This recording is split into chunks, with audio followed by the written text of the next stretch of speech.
Exodus is a masterpiece. Badass seal of approval.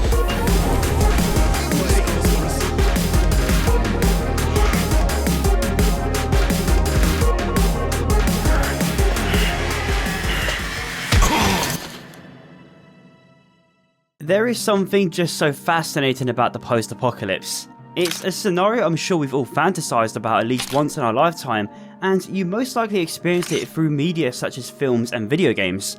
Some movies manage to capture that feeling but always leave you with more what if questions, and that's where gaming comes in, but even then, not many actually stick with me. If I'm going to spend hours in a world like this, it needs to feel real and tangible. Like, this world could exist beyond what I'm seeing, and if there is one game that manages to capture that very feeling, well, at least for me, it's this.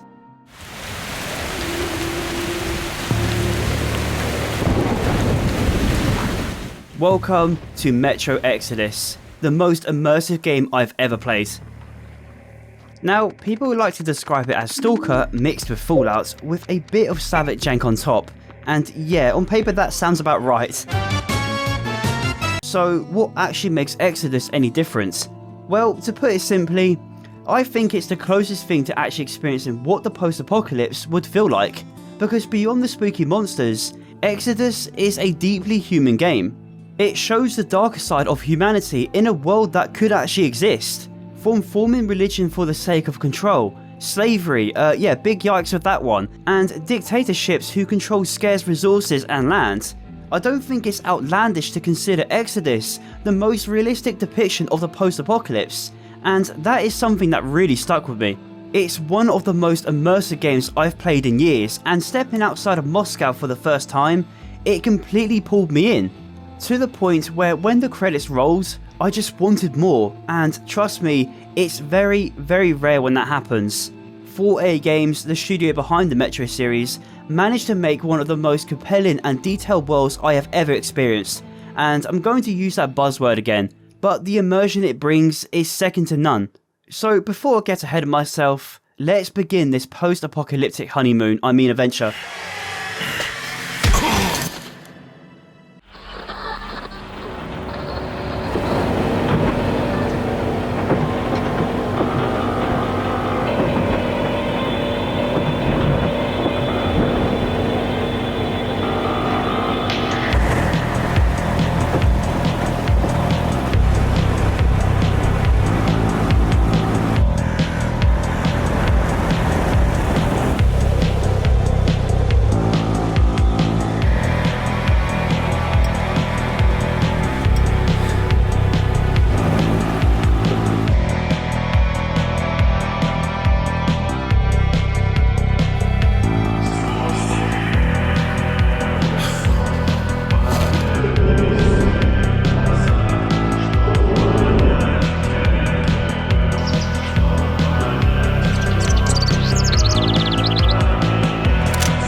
Returning to the terrifying yet beautiful world of Metro, and of course stepping back into the shoes of Artyom, who is by this point the toughest lad in Moscow and a Spartan Ranger veteran. Artyom was one of the men who found these six. They gave him a ranger's badge on the spot. After successfully destroying the enemy factions in Last Light, the tunnels beneath the city have remained almost peaceful, but since then, Artyom has been receiving strange signals from somewhere beyond Moscow whenever he's on the surface. And what we're seeing now is him returning home after spending several days outside. This is honestly such an intriguing way to start Exodus. To our knowledge at this point, everything outside of the Metro is dead, so what the hell could this possibly be? It's something Artyom is obsessed with, because his dream is to find a safe place on the surface to build a new home, and if this signal he's picking up is real, well, it changes everything. It quickly gets right into the gameplay, and it's classic Metro. Dark, disgusting tunnels you can practically smell, and monsters making spooky noises in the shadows. It's an atmosphere I love and really missed, honestly. Nothing hits the same quite like Metro's horror, and goddamn does this game look stunning. Anyway, before we get too distracted by the graphics, it's important we put our head on a screw, because from the sounds of it, we're not alone down here, and sure enough, we eventually get ambushed by some filthy watchmen, the cute little buggers.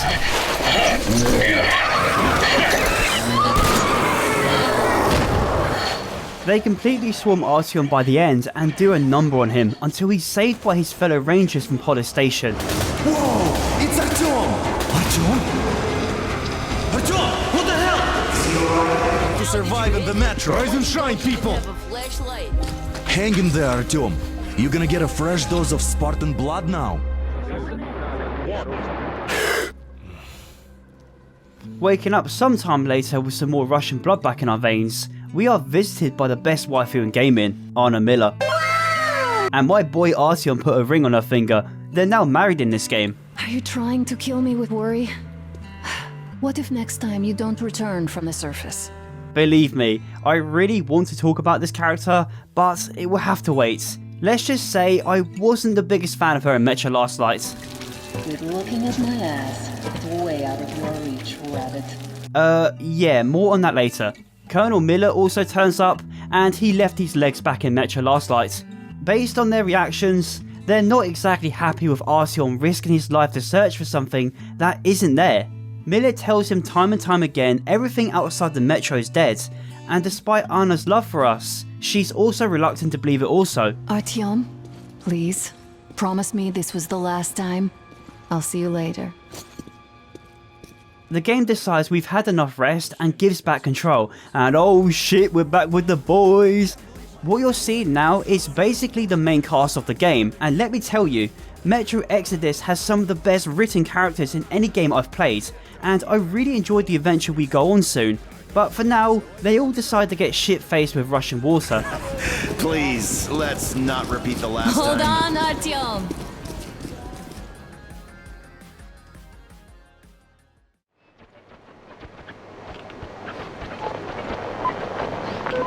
One week has passed and Artyom is back to being rebellious with his radio. Only this time, he's brought Anna with him, and I don't think she's having a great time, mate. Though she's still on the fence about this whole thing, she still wants to be there for support, which is kinda sweet, but she attempts to talk Artyom into settling down with her for once. Look, maybe you should come back to the Order. We'll move to Polis. Dad says he'll arrange a flat for us. Because if not us, then who? A flat with a kitchen and a shower. But the events that are about to unfold will quickly change those plans, for better or for worse. After having a close call with a horde of watchmen, we see a bloody train on the surface. What the? Artyom, are you seeing this? I'm not just imagining things, right? It's incredibly surreal, but this isn't proof there's life outside. Trains were heavily featured in Metro Last Light, and this one in particular belongs to Hansa, a neutral faction in the Metro who confused Artyom for someone else and beat the crap out of him. You should have checked first, assholes! Artyom, thank God. These people, they're Hansa, not the Order, assholes. So after realising they just battered the Colonel's son-in-law, they begin giving us both a ride back to Polis. Though there is still a question yet to be answered. What the hell are they doing on the surface? Well, if the train wasn't proof there's life beyond Moscow, this certainly is. In the back of the van with us is some random kid and an old woman who are apparently not from here. You mean there's life outside? Why wouldn't there be any?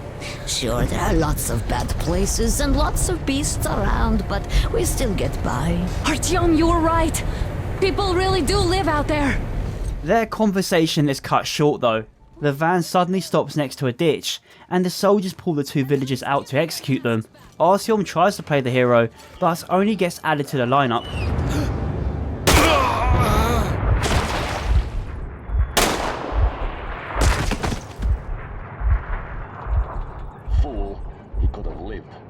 Let's go. Despite taking a rifle round to the chest at close range, Artyom appears to be okay. Either extreme luck or plot armor, but honestly I don't care, I'm glad my boy is okay. Back on our feet and heading through this cold death pit, we discover the Hansa soldiers didn't go very far as we see the train entering some kind of depot. Whatever they're up to, it's clear something big is going down, so before we get caught right in the middle of this, we continue onwards with this rescue mission and eventually meet Yermak. And what the hell is up with his eyes? I feel like this man is staring through my monitor and into my soul. It's you she's been screaming about. Alive! You came for her. So it turns out, Yermak was a train engineer before the world ended and is now working for Hansa against his will. But with an opportunity to escape, he helps us sneak around this place and just in the nick of time, we save Anna from this dusty old commander. Oh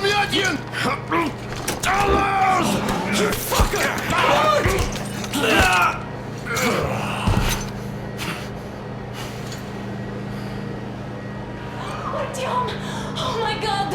Artyom and Anna have a sweet moment of rejoice, only for it to be ruined with Anna eating a chair to the head. Sorry, I just find this moment so funny. Jarvis, replay that moment please. Watch out, watch out, watch out, watch out! Here's the Like, why is she catching the chair when we're the ones holding the gun? Eventually we gain control of the situation and we begin questioning the commander, and that's when it's revealed. The war never ended. One dance won't be enough for you now. What is this equipment? The world's never fully died. Moscow just went silent. Well, actually, the Russians are using jammers to prevent them from hearing the city and us from hearing outsiders. Hansa were ordered to maintain this level of security, and since we shot the jammer to shit, we begin to hear the world speak.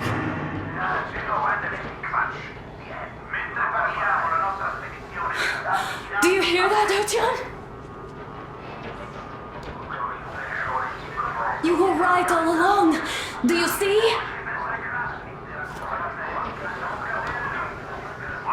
It's not just Russia out there. It's the whole world. Oh my god. What for? Because the war is still going on, and you behave like fucking kids. Alone! Now that we've kicked the hornet's nest, it's time we get moving. Yermak comes to us with our gear and we step into a blizzard which is perfect for a stealthy getaway. I mean, you don't have to sneak around if you don't want to, but I think it's a great opportunity to explain the mechanics. It's rather bare bones, but it works for what it is. Walking makes you almost quiet, while crouching makes you completely silent. Stick to the shadows to avoid detection, and with enough patience, you will be fine. To ensure you don't get confused on how you got spotted, Metro has a light indicator on your wrist that will turn on whenever you're visible. You can also throw tin cans to distract guards, and use stealth takedowns on anyone in your way. Both options are still there. You can decide if you want to kill or spare the poor sods, and I'll explain why this is important in the next chapter. Overall, this stealth is it's alright. It can still get a bit tedious at points, and I usually take the more aggressive approach if you catch my drift. I can't see shit. After getting some solid snake action, we come to the conclusion that stealing the train is the best option for escape, but just as we're about to leave with Anna and Yermak, we get flashbanged by Hansa.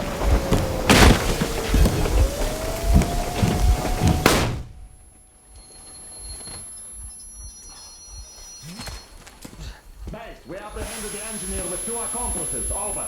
Roger that, Base. Over.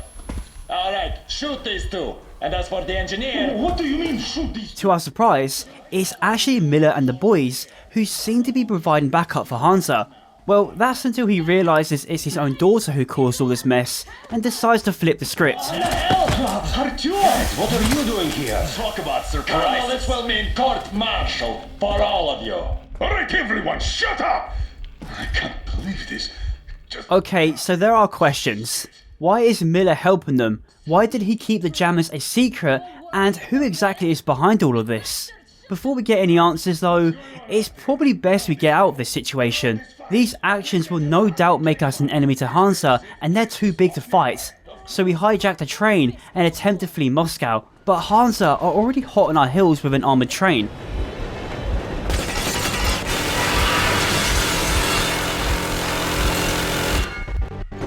That was just a warning. If you do not comply, we will shoot to kill. Fuck me, that's some armor. So yeah, they are pretty pissed we stole their property and are ordering us to stop at once. Knowing that will be a death sentence for us all, we decide the best course of action is to climb on, sneak past a bunch of guards and blow up the engine. I'm not with you. They made me.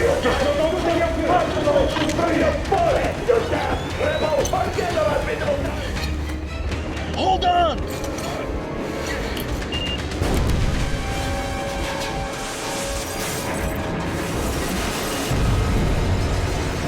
Oh, hell yeah! Oh my god, Artyom! Thank goodness you're okay!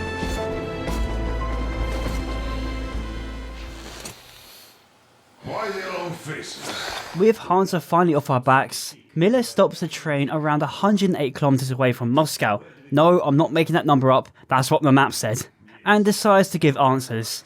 Well, I might as well drop the bomb now. The war did not end. What do you mean, did not end? Let me finish. Turns out Miller not only knew about the jammers, but also the fact there's life outside the city. However, they believe the country is under Western occupation, but was only formed around 6 months ago and was under a strict you talk, you die order from Hansa. Whilst Miller comes up with a new plan, we play around with our radio in search of a transmission known as the Ark, and sure enough, we pick up its broadcast. All the way back now. Which means we have to... Special restoration. Wait a moment, what was that? From the Ark Project base. Everyone who can hear me. Everyone's still loyal to the... Apparently the Ark Project is a hidden nuclear bunker in the Yamantau mountain, a real location that is around 1500 kilometers away from Moscow, and it's been the Commander General's HQ since the bombs dropped. It's believed they are waiting out the radiation so they can restore Russia, and Miller wants to inform them Moscow hasn't been lost. This is where he brings up an old urban legend known as the Invisible Watchers, and he confirms it to be true. Not at all. They are command. Are you sure they care for more than just protecting their asses? This is where the game massively departs from the book Metro 2035, let alone the game's setting. Without getting into spoilers for both the game and book, the Invisible Watchers serve two very different roles and are essentially polar opposites. They have already started the restoration work. We will tell them that Moscow is alive. It wasn't all for nothing. Everything will change, everything! Do you get it? A new life is starting for all the survivors of the war! By the way, are there any single women in that place? Great reaction. With a new plan set, we briefly celebrate and now we're free to explore the train a little. There's nothing really to see, not yet at least, but hey, you can share a smoke with Miller outside, and for the first time, you get a moment to just exist in this world. You can walk around the train, talk to your crew, learn who they are, and this is something Metro absolutely nails. Life is weird, huh? One random event drags another with it, like links in a chain. And you are pulling that chain out of a deep, dark well. The characters in this game feel real because they've got history, personality, and they don't talk to each other like NPCs to the point where it generally starts to feel like a family. And honestly, some of my favourite moments in this entire game come from these small interactions and just taking it all in. Полковник Васин приехал на фронт со своей молодой женой. Полковник Васин созвал свой полк и сказал им: «Пойдем домой». You can stay outside and enjoy the view for as long as you want, because the game uses some pretty neat tricks to give off the illusion that you're really travelling through the country right now. Using a camera hack and flying above the train, we can see it's not moving at all, the environment is. And there is something just so cool about seeing Metro in a completely different setting, and the locations only get more vivid and complex towards the end.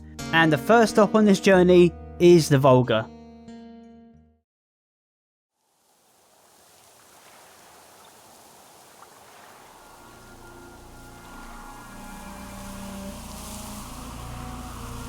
So, where the hell are we? Well, this chapter is of course based on the real Volga River and it spans across the entirety of Western Russia, but to be exact, we're roughly around the outskirts of Saratov. What's amazing about the Volga though is that it's where Exodus begins to flex its gameplay. One strong theme within this game is freedom, not just with its themes and story but also with the gameplay itself.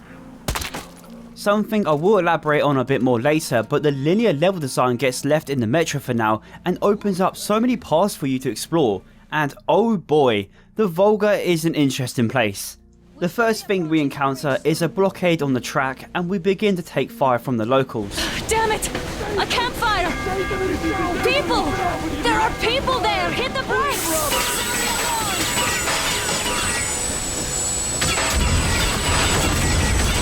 Miller thinks they might be NATO troops, but Anna notes they're just old people. Who was it? Any uniforms? None. They were wearing rags. Just some old farts. Old farts, huh? That's just the perimeter guard. The good news is that no one's hurt. The bad news on the other hand is that the train is cooked. We're now stuck here. So while Miller figures out how to fix the engine, he orders us to scout out the nearby church to find out who our ops are. Tagging alongside us is not only Anna, but the old trusty Kalashnikov. Now, this thing might not look like much. Yo, where's the other half, bitch? But in the Metro, it's a workhorse. It's reliable, very versatile, and honestly, one of the best guns in the game, because Exodus does something really interesting with its weapons. You're not just picking them up and simply using them, you're building them as you progress. I'm talking about stripping parts off enemies, swapping attachments and slowly turning one gun into something completely different. The AK alone can be turned into a sniper, SMG, even a light machine gun if you're feeling a bit wacky. And because parts are tied to enemies and certain locations, it constantly evolves as you play. It's a really simple system, but it keeps the game feeling fresh. Ammo at the start can be kinda tough and you won't exactly be drowning in it if you go guns blazing, but if you play smart, you'll be fine. As we follow Anna to the church, we have this small moment that tells you in an organic way that if you step off the main path sometimes, you might get rewarded. In this case, we find scrap and materials which feed into the crafting system that I will talk about later, and this is where the open design really starts to shine. There are destroyed houses all around you that you can enter with all kinds of stuff for you to find most of the time, and it actually feels worth going out your way to explore them. Nothing feels like filler, and that's my biggest issue with most open world games. There is just so much to do most of the time and most of it never really matters. And that's because they focus on quantity over quality. Exodus does the opposite. Everything feels deliberate and serves a purpose, and it generally makes you feel like you're surviving in this world with the amount of scavenging you do, how many times you might have to adapt, and simply existing. Metro's philosophy when it comes to open world design isn't just giving you shit to do, it's there to make this world feel believable and that you're in it. And to me, that's why this game is so special to me. Everything I did felt like it mattered in this world. The Volga is hauntingly beautiful. You've got this bright sun cutting through a cold, muddy and decaying landscape, and I'm not even exaggerating when I say this. Just playing this chapter, I felt cold. Like generally, the sound design, the visuals, well basically everything about it just works together. It keeps that harsh, snowy Metro atmosphere that we love, but stretches it out onto this open, post-apocalyptic farmland. The river has overflowed into the villages on the northern bank and has caused many of the homes to sink, including the very church we're heading to. And thank the Lord for the crazy fanatics, they have left a boat here for us to steal. Okay, Artyom, I'll climb up there while you take the boat to the church. I'll call you when I'm settled. So, while we greet the locals of the Volga, Anna goes to look for a camping spot to snipe from. Artyom, I'm at the top. It's an excellent spot. It's here where I started to get the chills a little bit, and I'm not talking about the cold environments. I don't know man, I may be tweaking, but there is something about dark waters with all kinds of debris in it that just unnerves me. And I was right to have that feeling because there is something lurking in the water we will meet very shortly. You can actually hop off the boat anytime you want, and there are even some sunken houses by the church for you to explore, and in the first one, we find what is canonically the worst weapon in Metro history, the Bastard.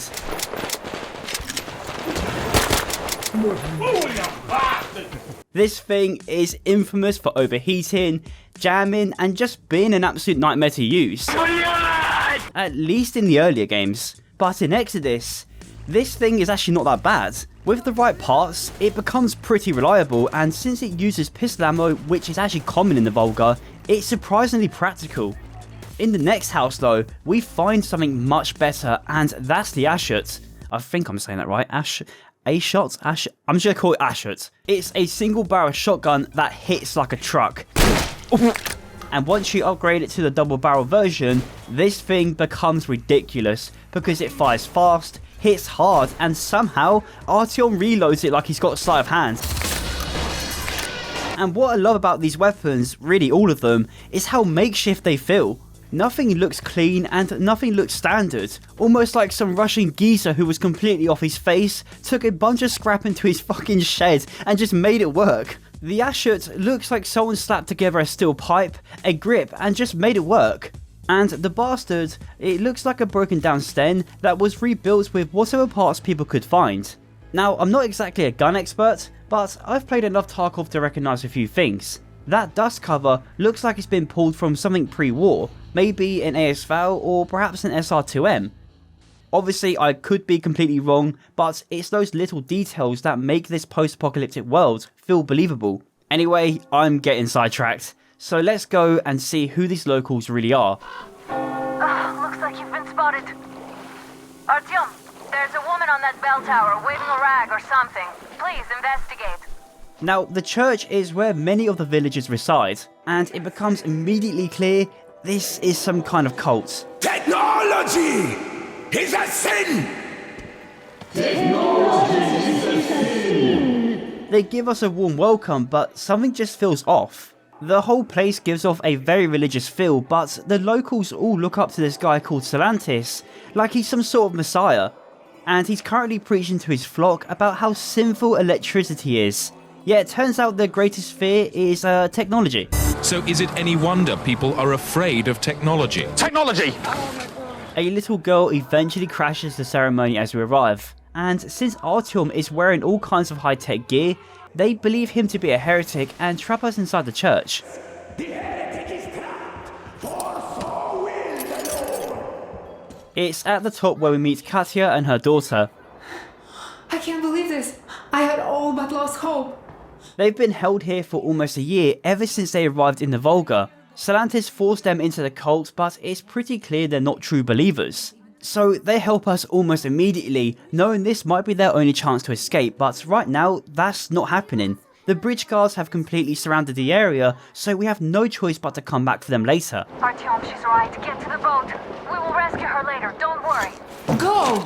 Nasty and I can get to your train by ourselves. This also marks your first real combat encounter in the Volga, and like always, you've got a choice. You can sneak your way out, or just shoot the place to shit. But there's something important you need to understand before you decide, and that's morality. We have to surrender! I give up! I've no choice but to rely on immersion! So how does it actually work? Well, in the previous games, the system was a bit more nuanced. Back then, Artyom was just a kid. He was naive and had no real understanding of the world outside the metro, so the game rewarded you for observing. Stuff like listening to conversations, playing instruments, even something small such as looking out the window and taking in the world.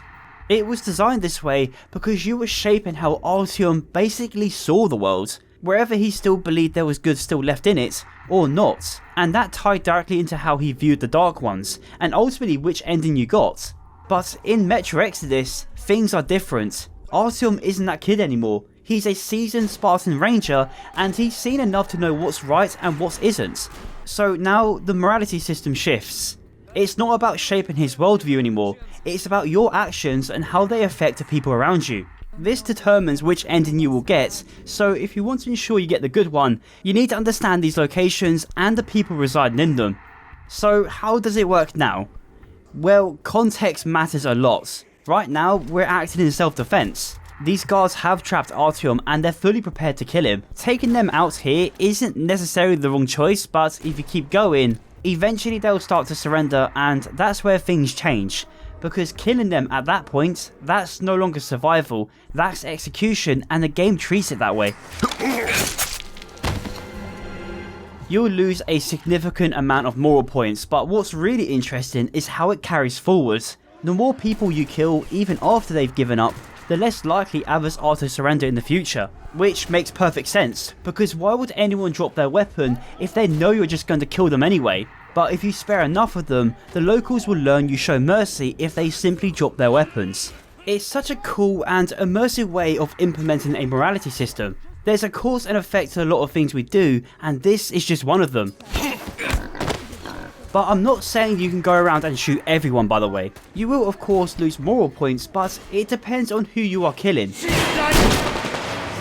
Now, I have beaten this game multiple times and did things differently on each playthrough. One time, I tried to escape without killing anyone. I even explored the church more thoroughly and saw some interesting things.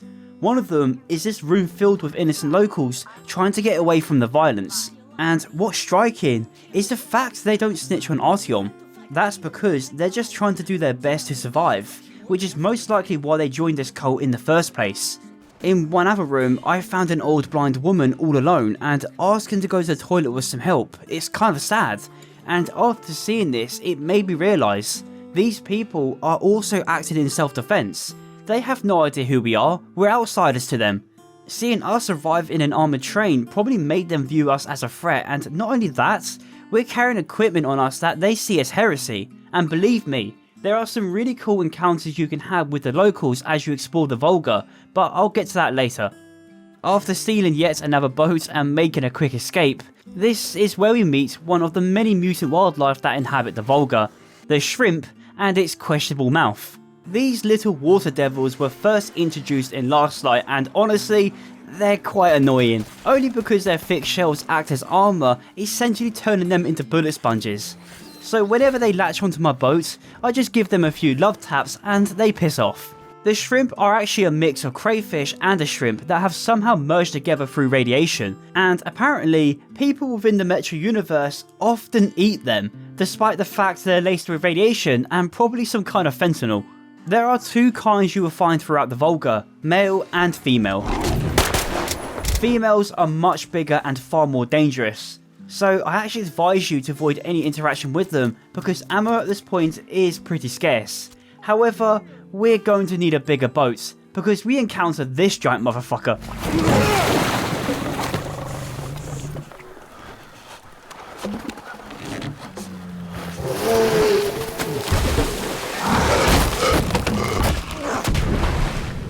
Yeah, it turns out we have bigger fish to fry. That was the starfish, something Stellantis and his technophobic cult worships.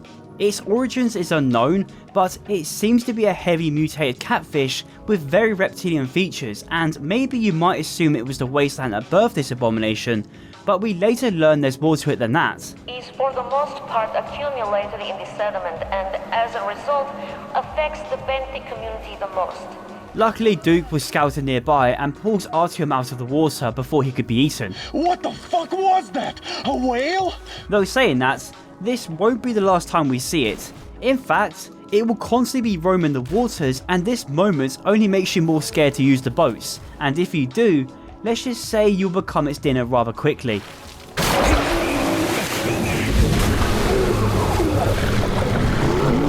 I don't really know how to go about saying this guy's name because Americans say Duke and for us UK lads we say Duke.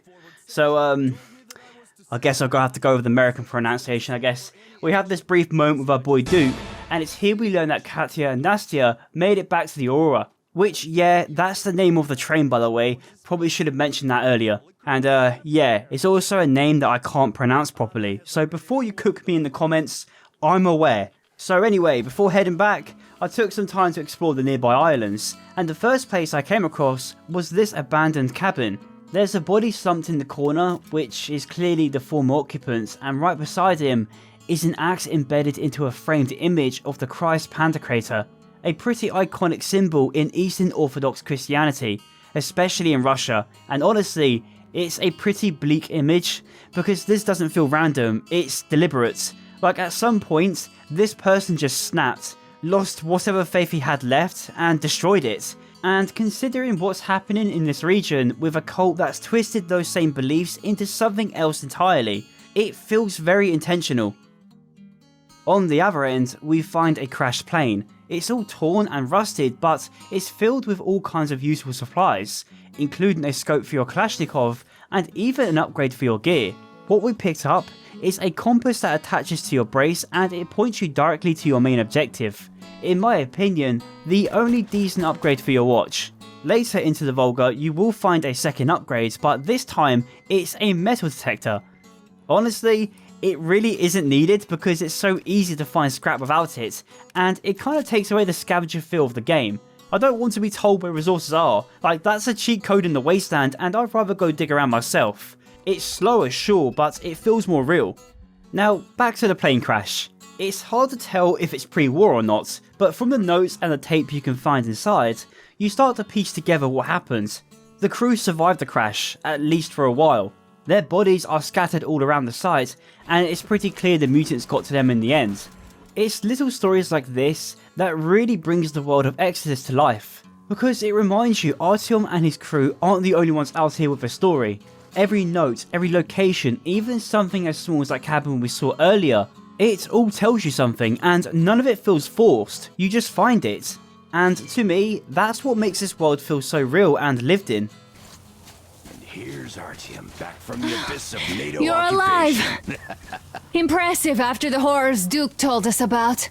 Finally returning to the Aurora, we find Katya and Nastya all in one piece. Miller of course begins to question them on whether or not they've seen the enemy. By that he means NATO and they have no idea what he's talking about. Huh? I'm sorry, I don't quite get what you... So, you've never seen any foreign army in this area? No, I haven't seen any army. But we haven't really been to any important places. I see. If you stick around, Katya and her daughter will thank you for getting them out of there, and in the background, Stepan's already there doing his best to comfort them. Thank you, Auntiana. There you go, Artyom.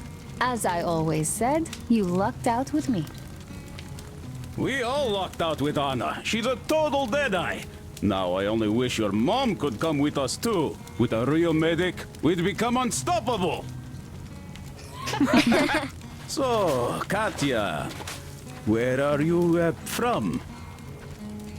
The southern Ural. A couple of years ago we heard there was this great place on the Volga, so we made the journey. It's subtle, but you can tell he's really trying to connect with her. Something Alyosha even comments on if you hang around long enough. By the way, Alyosha, my friend, that Katya lady Anna brought in?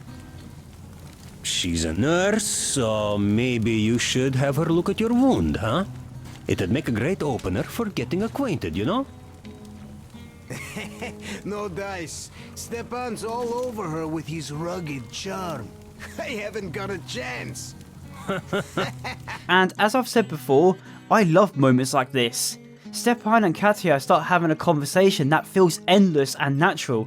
Like, I'm not even exaggerating. The amount of dialogue in this game is astounding, and none of it feels pointless or empty. They provide extra information, character stories, and help you understand personalities. During the train segments, some conversations can last up to 15 minutes. It's crazy, but it's also what made this game special to me. I don't think I've played many games where I felt this attached to every character, to the point where I actually wanted to stop and just listen. Chekhov too, of course. But it's Dostoevsky for the most part, Sam, my friend. Sure, I read the book too. It's just that I mix them up a lot. Chekhov wrote about that son of Austerlitz, a wounded officer. Powerful imagery. Meeting with Miller by the train, he begins laying out the next plans. Turns out there's a mechanic by the name of Crest living out in the shipping port, and according to Katya, he's a friendly fella. So Miller wants to take advantage of this opportunity. Our orders are to meet with this man and to recruit him to the Aurora. For this mission, Tokarev provides a weapon we are all too familiar with. Man, shut your bitch ass up. This is the Tahar. It's a pneumatic rifle that is just quiet enough to take out anyone without being heard. This is quite a unique weapon within Exodus. Not only is it required to be manually pumped with air to maximise its damage, but it goes into your third weapon slot and cannot be swapped out with anything else, meaning you will have this weapon on you at all times with the added bonus of easily accessible ammo. And honestly, this is a pretty good time to talk about crafting because Exodus handles it in a really immersive way. With the backpack Tokarev gave us earlier, you can craft items and even swap out attachments on the fly. And the best part about this is that there are no cluttered menus or even pause screens. Artyom physically opens the bag, pulls out his weapons and works on them in real time, and I just love this approach because it forces you to think. You can't just pause mid-fight and craft ammo or throwables, you have to actually prepare before you move, and that ties directly into the game's survival feel. In fact, almost every system in this game exists in the world. Need to check your location? Artyom just pulls out a map, complete with a compass and held together with tape like something you'd actually make yourself.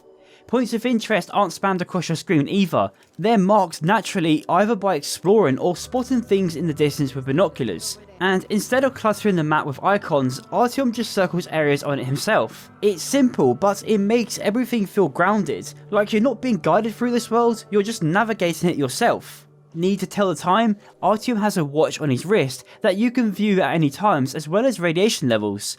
Everything is designed in a way where it never takes you out of the game and it creates this constant flow of immersion. Right, back to the mission at hand. Taking a boat across to the southern bank, we walk into a somewhat turf war between the mutants. Many shrimps can be found dead across here, and that's because they're actively being hunted by watchmen, and it's no wonder Tokarev gave us a tahar for this part. There is a shit ton of them, and shooting a loud gun is practically a dinner bell for them. I love this change though, you won't find any villagers in this part of Volga because it's far too dangerous, it's mutant territory. It reminds you that this new world is now home to these monsters, and well, humans just live among them now. I snuck around for a bit and went further south and found a village that has completely sunk into the mud. This is the last bit of turf the shrimps have in this area, and one of the females didn't like the fact I was snooping around here. After a little pest control, I stumbled into this cabin in ruin and found a really nice AK, equipped with a red dot, suppressor and a 20 round mag. The only problem is that it's caked in mud, so it may not be reliable and might be prone to jamming.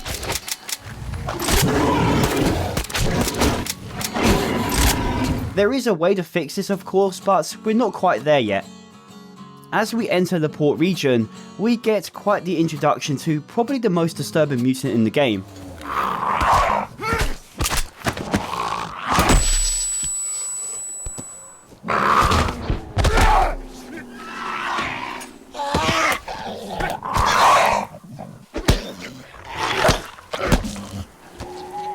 This is the zombie. Well, actually Duke calls them humanimals, and that's quite a fitting name. At first, I thought this was a pretty generic mutant, but after a few playthroughs, it actually makes perfect sense why these things exist. I assume this might be the first time Artyom has seen such a creature, because in Moscow, the monsters that prowl the city usually get to the humans before the radiation does. But out here, it has the perfect amount of space and time to mutate a human into this thing. Humanimals are twitchy, fast, and they always attack in packs, but a single headshot will most of the time kill them, if you can land one of course. These buggers are everywhere on this side of Volga, and it appears Crest is on round 20 and is struggling with the zombies on the rooftop. So we climb up, have a bit of a shooting gallery moment, and then Crest lowers the crane for us. And first impressions? It looks like Crest is completely off his nuts. Those mutants are pretty hardcore. The villagers never have a chance against them. You just cut through them, bleh.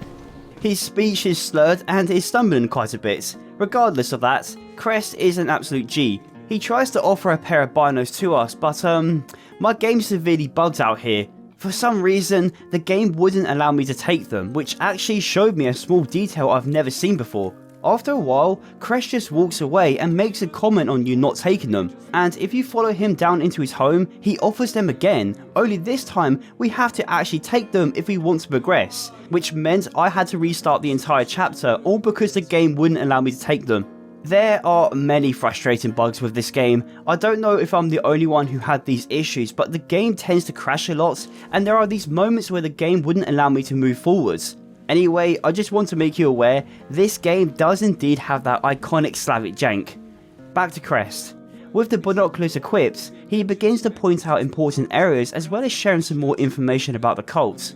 Turns out their home is actually built on top of the bridge we need to eventually cross, so yeah, that's pretty awkward.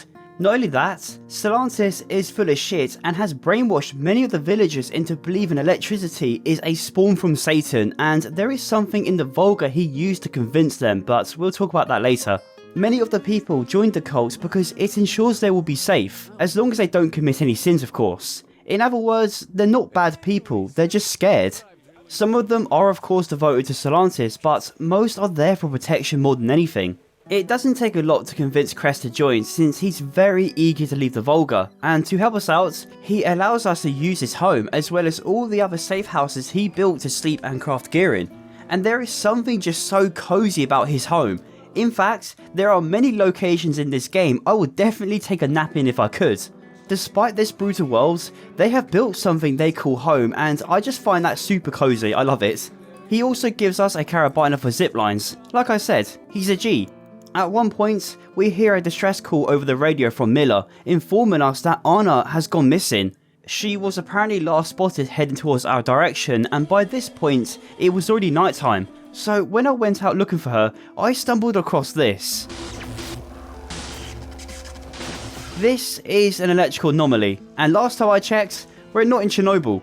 Yeah, Metro shares some of that stalker DNA and also includes these supernatural events. These have been in the game since 2033 and their origin is completely unknown, they just exist now. It will kill anything in its path, including you, and there is no real way of dealing with it. There is this extremely rare event where the anomaly can just implode and vanish, but I've never personally seen it happen myself. This electrical anomaly is exactly what Stellantis used to essentially brainwash the villagers. He claims it's a spawn from Satan, ooh, and it's why electricity in general is heresy. In reality, he's just your average Twitter user who loves to spread misinformation. So I snuck around this thing and explored this antenna tower for a bit, and eventually spotted a chemlight sitting beside a hole, and we find Anna at the bottom.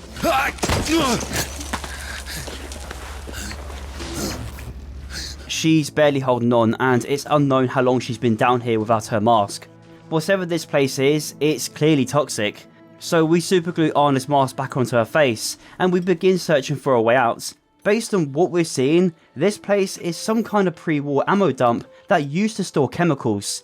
Apparently, some shady business went down here and it was neglected during the war, which resulted in these barrels leaking toxic fumes. It's obviously nuclear waste because of our radiation detector, and of course the many humanimals living down here. It's implied people were trapped down here and eventually turned into these things, so perhaps this is where they came from, but it's hard to tell. Eventually we find a valve at the end and save Anna, but also this is where our boys Demir and Sam show up. This place is either for storage or it's a dump. And that short could have been put there by the locals to mark the spot. Thank you, my love. Oh, okay, alright. Now Sam is an interesting character, because this lad is American. Burgers. And no, that's not an oversight. He's a Californian who got trapped in Moscow when the bombs dropped. And wait, is that fucking Tank Dempsey? See the barrels? They're chemicals of some kind. News just in! Dempsey is a fucking badass! Tell me what the real enemy bases look like so that we know when we see it. Well, first of all, there are these huge humanoid robots, all plastered with stars and stripes, with nuclear reactors up their asses. Oh, and the food's great. Burgers, fries, shakes. I don't know if that was meant to be a reference to Fallout, but Liberty Prime fits that description very well, which is kind of funny since that giant robot is like the biggest anti-communist in the Fallout universe. Communist detected on American soil. Lethal force engaged. Now knowing Anna is safe, we return to the Aurora, and it's where Stepan immediately requests our help. Artyom, help us here. The old man won't let Katya and Nastya come with us. Apparently Miller is not allowing Katya and her daughter to join them, and I mean, I do understand why. it's not exactly safe for them to be on the train because of the dangerous nature of this mission. Then again, we can't exactly leave them here. The Volga will consume them one way or another. But apparently, according to Crest, there's a rail car at the terminal nearby, and if we safely retrieve it, we can haul back a train carriage from the depot not too far from us. Crest even recommends we go at night, because that's around the time bandits are either sleeping or just chilling at their outposts, meaning we're less likely to be spotted. This is basically where Metro goes into a bit more detail on how the time of day affects gameplay. You see, during the day, bandits are most likely to be outside patrolling the Volga, and monsters and anomalies are less likely to be outside when the sun is out. But it's the complete opposite during the night. More monsters lurking and even more anomalies, so it creates these interesting moments of consideration and adds to the survival feel of Exodus. I also think these transitions during sleep are just so beautiful. Not only does it look great, but it gives off the impression the world can exist without your inputs. Just before leaving, I checked out Tokare's workbench since the man finally got the thing set up, and this is where crafting really expands. Here you can make ammo, grenades, molotovs, and even clean your weapons. Basically all the heavy duty stuff your backpack can't handle in the field, which makes complete sense. Artyom isn't carrying around an entire workshop on his back, so if you really want to prepare for the next mission, returning to the train becomes important. Any weapons you find in the world also get stored here, which is a really nice touch. And speaking of weapons, durability actually matters quite a bit in Exodus. The dirtier your guns get, the worse they perform. They jam more often, overheat faster, lose accuracy, things like that. So keeping them maintained becomes part of the survival too, and honestly, I love it. Because even something as simple as maintaining your weapon feels grounded in this world. Mingling with the others for a bit, we learn about 2 optional side quests for us to complete, but I'll get to that in just a moment. Because I briefly explored more of the port and found this weird cabin with an airlock. This is one of those rare moments in Exodus, where we have to solve an environmental puzzle to gain access, and it involves this generator. We have to find more fuel for it, and this completely threw me off. Naturally, I searched all the nearby warehouses and bandit camps nearby, thinking I would find more there, but nope. The jerry can is right behind the fucking shed. I spent an hour looking for this thing, no joke. Anyway, I turned the power back on and had a little peek inside, and what the hell even is this? We find a humanimal strapped to the table with many power cables inserted into its body. I think it's meant to be a reference to Frankenstein, but I'm not sure. But besides that, this is where we find the battery charge controller. This is a very nice upgrade for Artyom's universal charger, which is something I haven't spoken about yet. But this sweet piece of kit is not only used to unlock certain areas, but also recharges your flashlight and night vision goggles. A really awkward mistake I made in my first Metro video was not mentioning this thing whatsoever, and that's because I never knew it existed. I complained about the flashlight being too dull in that game and the fact the NVGs never turned on, so naturally I assumed it was a bug. But before we leave, you can actually go into this back room and pick up a nice pair of night vision goggles, which doesn't work at all. You see the green filter turn on for a split second and then nothing, and that just blows because this game can get real dark sometimes. Nope, turns out you have to recharge your equipment with this makeshift generator, which makes complete sense. So whenever your flashlight gets dull or runs out, you have to whip out this bad boy and crank it. It's again another cool way of keeping you in the game instead of just swapping out the batteries in some generic UI. It also just makes so much more sense. Batteries in a world like this would be extremely rare, so improvising a charger like this is definitely something a survivor would do.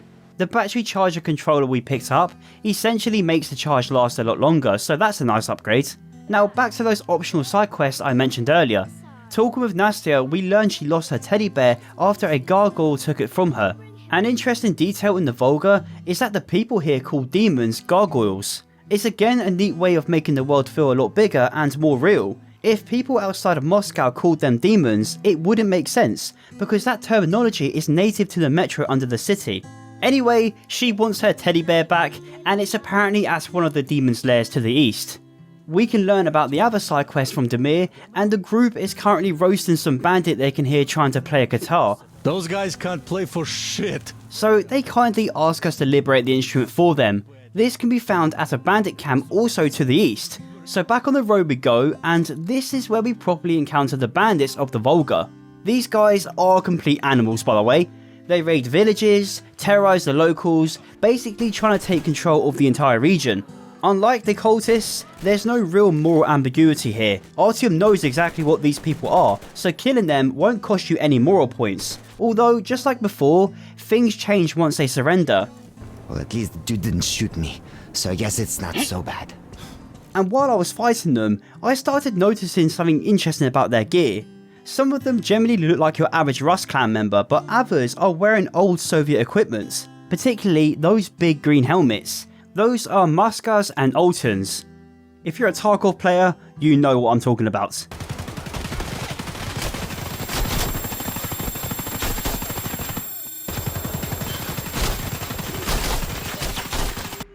These were special helmets designed for the Spetsnaz and law enforcement before the war, and you see details like this all throughout Exodus. People scavenging and repurposing old military equipment to survive. It's another small detail, but it makes the world feel grounded. Artyom,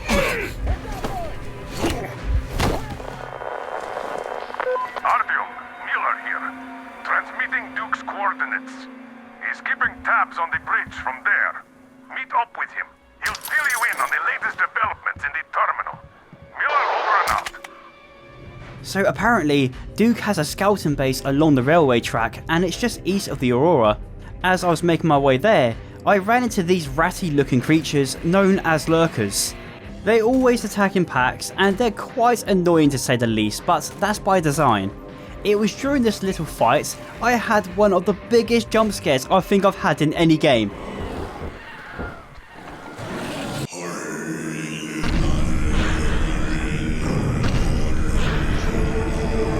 Oh my god! Oh my god.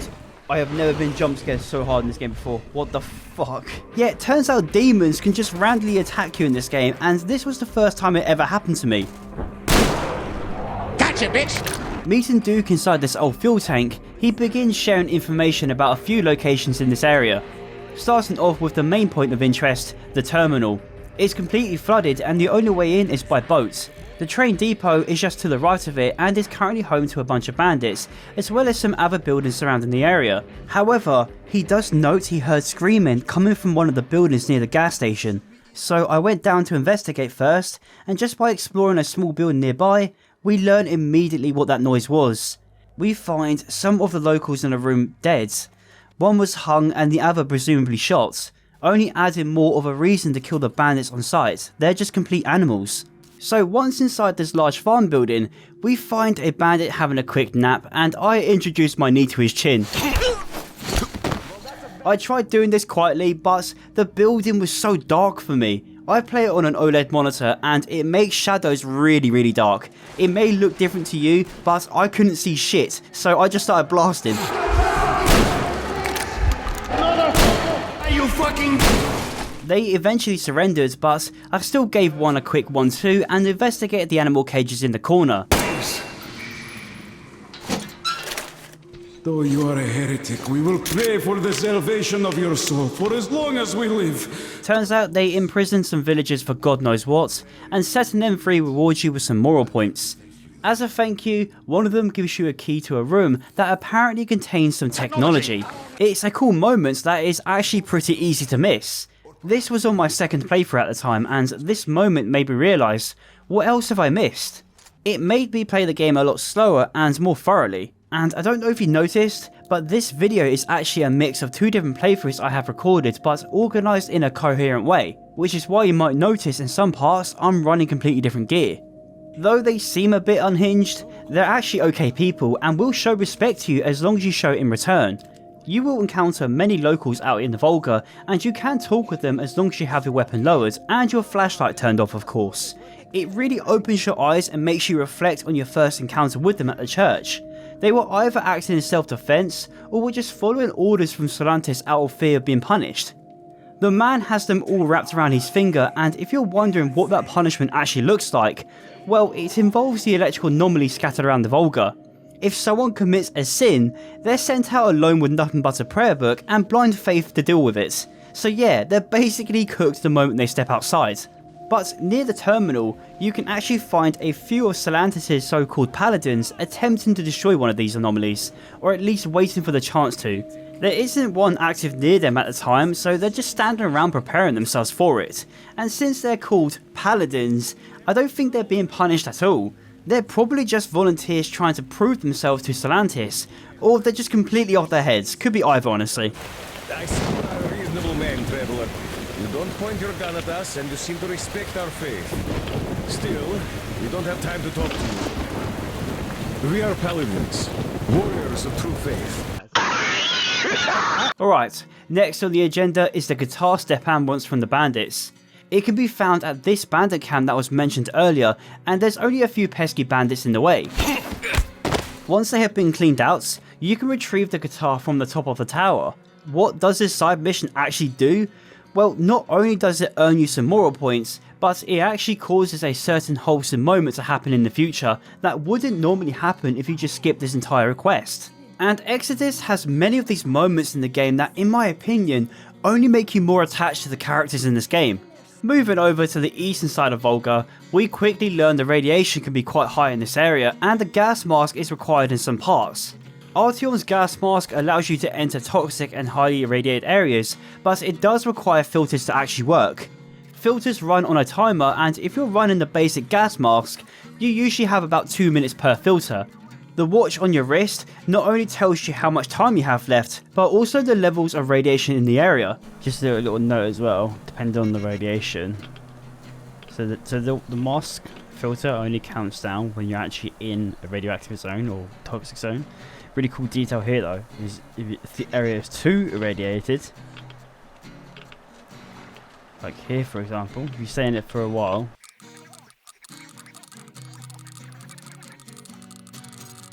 your gear stops working when it gets too radioactive, so now you can't tell the time on the watch. Really cool detail.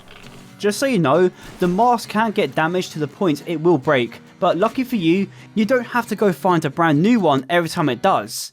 Artyom just places a boo-boo patch over the crack and it's good as new. Well, sort of. If it breaks, filters won't last as long and you have to repair it at a workbench. I just love the details of the mask though. Your breathing becomes much louder and more laboured when you put it on, just like how it would in real life. Moisture eventually builds up around the edges the longer you have it on, and seeing the glass visibly crack as it takes damage is anxiety inducing. The visor can also get dirty, which you can wipe off, but let's say you get caught in a storm like this, you might have to clean it frequently. Oh, by the way, this storm came out of absolute nowhere and it caught me at a bad time, but my god, does this not look beautiful. On the way to the terminal, I found a small bandit outpost in some ruins. There's nothing here entirely noteworthy, but they are sort of in the way. Coming at these guys during the day isn't the best idea because they have someone on watch chilling at the top. But I was like, screw it, I'm already here, so I just went in guns blazing and cleared the place out in no time. Not too far from here, just through this rail yard, I came across these two large silos with two villagers chilling by some cabin. Damn! Who goes there? Turns out they're father and son, who have very different views on the cult. The older guy now realises Stellantis is full of shit, while his son is as devoted as ever. In fact, he will actually get annoyed at you for having the flashlight turned on. Lucifer's light! A flashlight? But that's a great thing. I used to have one like that. Do you see it, son? Do you see things people could make before? Turn that satanic light off, you heretic, or else I don't know what I'll do. And if you completely ignore him and just keep it on anyway, they'll eventually start blasting you. Wait!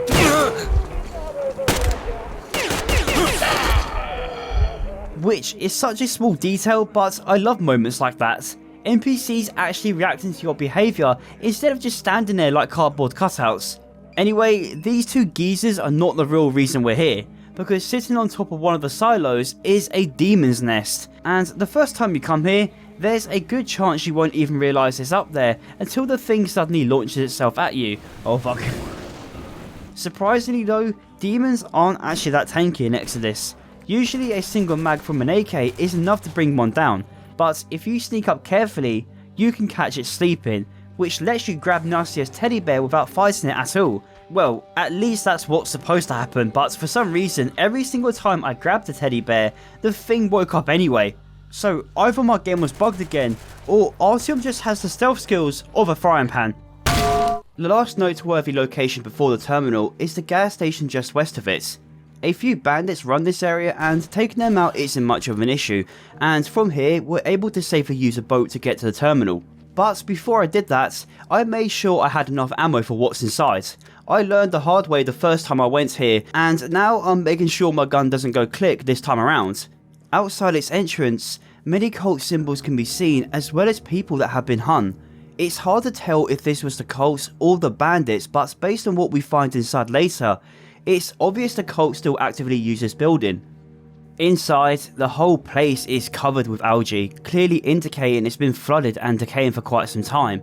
The water is dark and almost sewage-like. I feel like I can smell this place.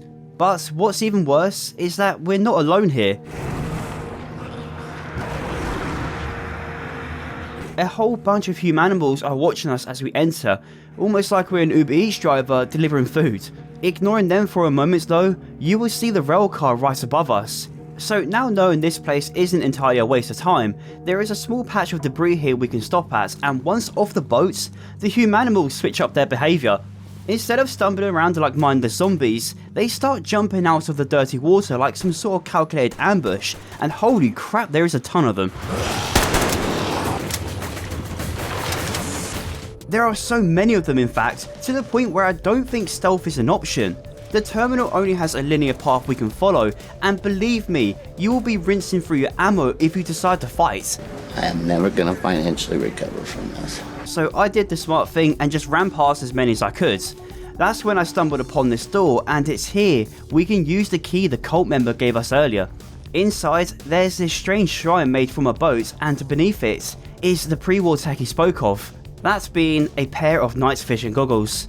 These are amazing for stealth because you obviously can't have your flashlight on during those moments, but you can now unleash your inner Buffalo Bill. Yeah, alright, maybe that wasn't the best comparison actually.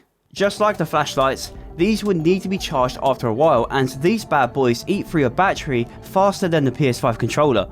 Alright, now that we're done getting distracted by the pre-war tech, there's actually something really interesting in this room. Starting with this audio tape. Is for the most part accumulated in the sediment and as a result affects the benthic community the most. Playing it, it reveals something pretty disturbing about the starfish we encountered earlier. Turns out, it wasn't just created by radiation alone, it was the result of post-war experiments, which explains why the thing looks so unnatural, like multiple species stitched together into one abomination, and honestly, that raises a pretty unsettling question. If that thing was created by humans after the bombs dropped, then what else is out there? Because when you start thinking about it, some of the other mutants in Metro suddenly become a lot more suspicious. Take the demons for example. Yeah, they resemble bats, but they also have strange human features. And it makes you wonder how many of these creatures are actually products of the wasteland, and how many were shaped by people still trying to play gods after the world had already ended, which is honestly a pretty bleak thought. On the other side of this room, we find caskets filled with cult members. They're not getting a burial however, they're simply being stored for now and then fed to the starfish as some kind of offering. Over in the corner we can find a dead cult member along with a pretty decked AK. You can either pick it up or strip the parts off it. Either way, there's no reason not to take this thing, at least the parts. Moving deeper into the terminal and attempting to cross this bridge, the big fucking fish turns up.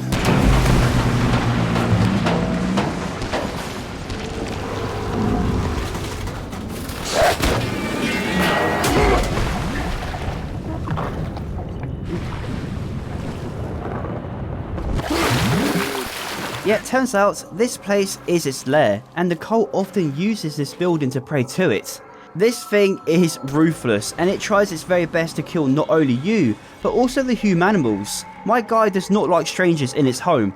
I really recommend you just run through all the mutants in here. You don't exactly want to be caught in a pinch and waste all your precious ammo. So gunning for the control room, we eventually reach a few switches we can interact with. Now we can either get the railcar out of here ASAP, or lure the starfish into a trap. By dropping the bodies into the water and hitting this bell, we can dump a bunch of debris on top of it.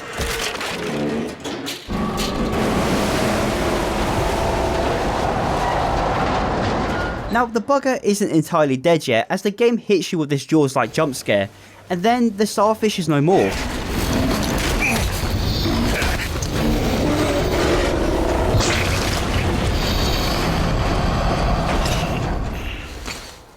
So with nothing else left in the terminal, we collect the rail car and begin heading towards the depot. This controls exactly like the Regina from last night. You just hold the W key and yeah, that's it. You do occasionally have to get out and switch the tracks, and before you know it, you're at the depot and oh boy, I forgot to clear this area out beforehand.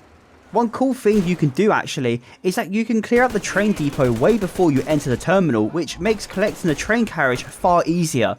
Unfortunately for me, these bandits absolutely folded me the first few attempts. But once I dealt with them, I stumbled across something insane. One of them was carrying a bastard with a drum magazine, and somehow I had never seen this attachment before, which is exactly why I love paying attention to enemy gear in this game, because sometimes you'll randomly discover an absolute monster of a weapon. Like this one attachment completely transformed the bastard for me, especially against mutants. The only downside is that it burns through ammo at an alarming rate, so I mostly saved it for emergencies and mutant encounters, and honestly, that's something I've always loved about Metro's weapons. Different guns naturally become suited for different situations, so I conserved it when I could, and saved it for pesky mutants, and that's something I've always loved about the Metro games, and that's specialising weapons for different encounters. The train carriage is just inside the depot, which actually used to belong to Katya and her daughter before the cult took them away, and now that we have it back, we safely return it to the Aurora and make everyone, including Katya, very happy. While here, I took this moment of joy and gave Nastya her teddy bear back, as well as handing over the guitar to Stepan. You just blew my mind! Excuse me, what the actual fuck? Yeah, no fancy prize for all your hard work, just some good boy points. But you do get this wholesome moments much later if you do decide to retrieve the guitar for Stepan. With everyone happy, it's time for serious business. We meet with Miller and he lays out the final plans for the Volga. So, here's the plan. Your group captures the tugboat. Then you, Duke and Crest take it to the bridge. While Crest distracts the guards, you and Duke infiltrate the control room at the top and lower the bridge. So it turns out the plan is actually already in motion. We just have to head back to the port and capture this tugboat to infiltrate the cult shanty town on the bridge. It's essentially a small community built on top of the railway bridge, and I can't think of anything more post-apocalyptic than that, because it both acts as a home and a fortress. Security is pretty tight. However, the tugboat we're about to capture actually belongs to a separate faction who often trade with the cultists, so it will be the perfect disguise to get up close. There are two very important points Miller brings up before we leave, the first one being Duke himself. Artyom is like a role model to Duke, and he wants us to make sure we look after him, which is exactly why he wants us to capture the boat in a peaceful manner. If we do it violently, it may influence Duke in the future, which it does, so if you want the best ending possible in the Volga, be very careful who you blast in the face in this mission. Anna is already at the port waiting for us, and since we haven't seen her for a hot minute, she takes this moment to embrace us, which is sweet, but we have work to do. The plan is to capture the captain to ensure his crew surrenders peacefully. There are two approaches with this. You can either use the crane to drop him from above, or use a more stealthy approach and take the tunnels with Crest underneath. This is where he will distract the guards for us with bird noises. Hey, what was that? We have to check it out. Allowing us to climb onto the boat unnoticed. Now, I hate save scumming, but I feel like it's necessary if you want to do this quietly. I'm not even kidding. There are so many guards and the layout is just so awkward. One time I just kept getting caught, so I wanted to see if I could just run past everyone instead, and it surprisingly worked. Artyom may have a few bullet holes, but at least we didn't kill anyone.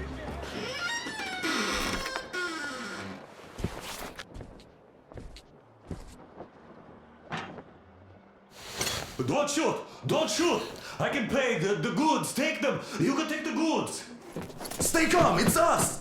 Reaching the end, the captain just gives up without any resistance. Artyom, all of our guys are fine. You did great. Hitching a ride on the tugboats, the cultists have zero idea what's about to happen, and even attempt to crack a joke with Crest. Hey, sailor! What did you do to your barge? What you gonna sell now? Oh, you're so funny! Jackass, блядь. Using the ropes, we're able to enter the bridge completely unnoticed, and my brother in Christ, do not even attempt to fight through this part. There are so many paladins on the bridge, and if you want to ensure the best ending, keep your finger off the trigger. If you manage to remain mostly peaceful with the cultists, you will overhear a small detail from one of the paladins actually acknowledging how merciful we've been. Alright. A heretic actually arrived right at the ceremony. Our guys rushed over to save the Holy Father, and the heretic killed most of them. They say he wouldn't touch you if you surrendered, though. He also didn't harm the unarmed folk. You see, the siren's back. If you don't hear this, let's just say you might be cooked. The goal from here is to reach the top where the bridge controls are located, and through this door is one of Solantis' ceremonies of brainwashing. A storm picks up during his yapping session, making it just a tiny bit easier to bypass this area, and eventually meets the big man himself. We'll never get past this starfish! So you got me, you damned heretics!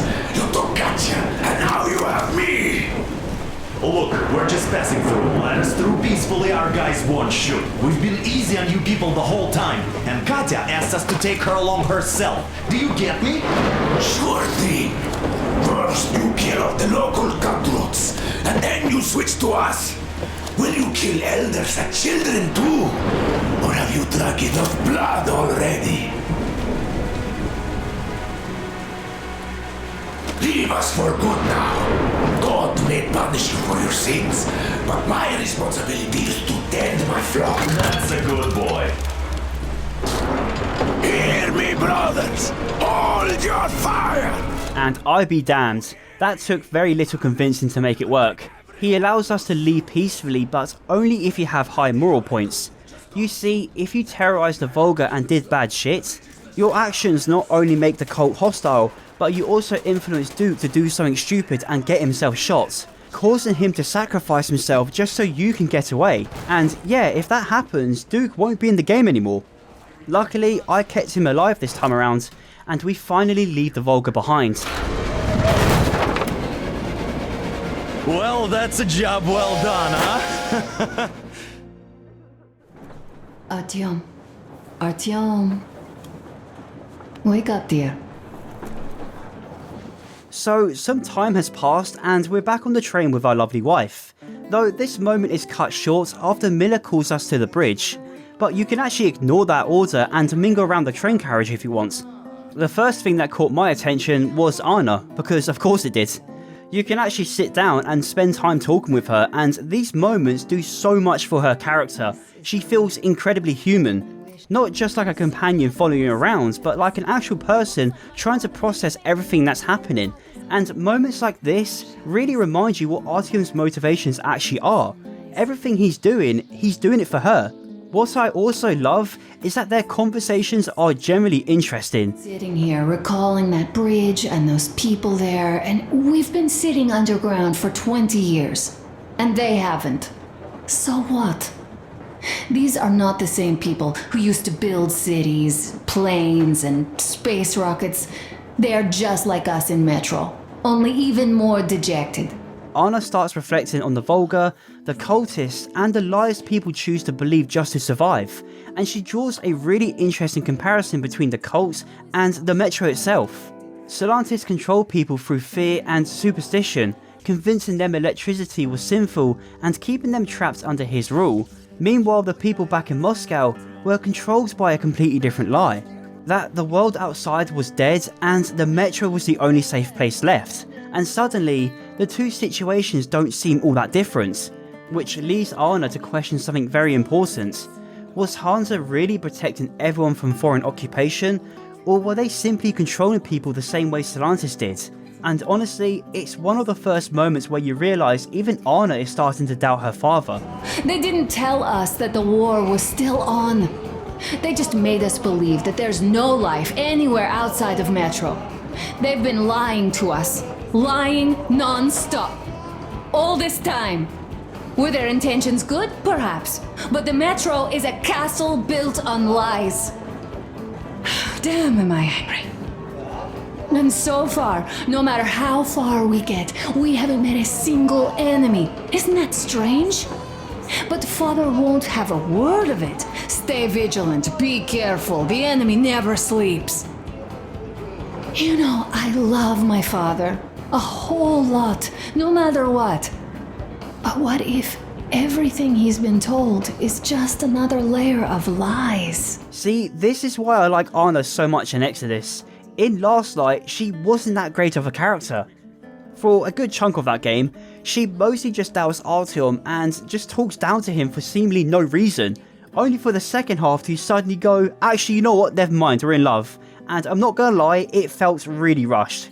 Like 1 minute she's roasting the poor bloke, and the next they're basically soulmates. But in Exodus, she generally feels like a real person now. Spending time with her, and honestly the entire crew, ended up becoming one of my favourite parts of the game, because these quieter moments are what make everyone feel human. There's also this nice detail over here on the desk. We can sit down and interact with Artyom's journal, something that's been with him since the first game. You can read his thoughts on the areas we have previously been to, and it's such a cool way of giving a silent protagonist a personality. You can also read details on monsters we encountered, friends and characters you meet, weapons you find and areas you visit. And the drawings in the journal are just beautiful. My boy Artyom is quite the artist. Over to the right, we can play around with the radio and listen to conversations from different parts of Russia and even listen to some radio stations, which is odd, but I fuck with the music. The soundtrack to this game is amazing by the way, but some of the radio conversations are generally fascinating. One in particular mentions a place called Irkutsk, which is a city in eastern Russia. I probably butchered that name, but whatever. Apparently half the place is flooded, but unlike Moscow, it was never directly hit by the bombs. Meaning the region is mostly free from radiation, which sounds hopeful, until they casually mention the mutants and ongoing faction wars still happening there. And what's really cool is that Irkutsk is actually featured in the book Metro Edge of Humanity, which makes the world feel even bigger beyond what we directly experience in the game. And honestly, that's why I love interacting with the radio during every train ride. There's always some strange conversation, rumour or distant voice out there, constantly reminding you that the world of Metro is still alive far beyond the Aurora. We can leave our personal compartment now and mingle with the rest of the crew. There's even this one funny interaction with Crest, where you both spoke a fat doobie at the back, and I don't know why, but it feels like they're trying to hide or something. Damn, this is rough. Further up the carriage, we can now have this wholesome interaction with Stepan and Katya, but only if you retrieve the guitar from the bandits. You can start jamming alongside him, something Katya really enjoys, and it becomes pretty obvious these two are slowly falling for each other. It's such a small optional moment, but it gives the whole place this kind of family warmth. Thank you, Stepan. Joining the boys in the dining room, we can share a drink with them, while Duke starts making up some BS story about how he saved Artyom from the fanatics. Well, there I am, sitting on a beam, looking at Artyom milling about below. Oh, you are so full of it. Artyom did most of the work. That he did, yeah, he did. But you don't have to interrupt my lies. You asked me about the Vest yourselves. What makes this scene hit harder though, is how different it becomes if Duke dies. Instead of laughing and drinking with him, the crew quietly shares stories about him instead. Some of them even convince themselves he might still be alive out there somewhere. Stop with this funeral mood! Artyom, the colonel's waiting for you on the bridge. Do you recall how he came back from the library? Same thing here! Well, yeah, that time he pulled a fast one on us. We had the drinks ready. Sam said everything. Was a good speech, too. Thanks. Well, that is true. Don't be shy. So, Sam ends his speech, and then Duke asks, "Where's my drink?" And suddenly, the entire atmosphere of the train changes. It's such a small detail, but it's a constant reminder that your actions actually matter in this world. Even Artyom blames himself for Duke's death in his own journal. Regretfully, Duke was not destined to see them. Was his death a fault of mine? Was everything that happened on the bridge? It could be. It's a cruel world that we live in, and it's not our responsibility to fix it. And honestly, Moments like this are why the morality system in Exodus works so well. The consequences feel personal.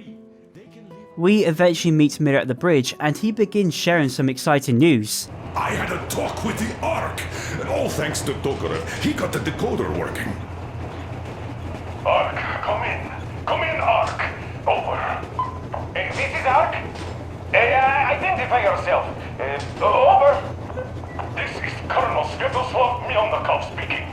I'm in command of a special operations force. We have received your signal and are currently heading your way. Do you copy? Over. Yes. Hear you loud and clear. Who am I talking to? How do I address you? The Deputy Chief of Communications Department, Major Ivanov. A moment. I'm not gonna lie, the guy on the other side of that radio sounds shady as hell. He barely answers any questions, and he speaks like he's reading from some kind of military script, yet Miller doesn't seem bothered by it whatsoever. Most likely assuming the lack of information is just part of their security protocols, and realistically, what other choice do we have? So with that, we continue east to Yamantau.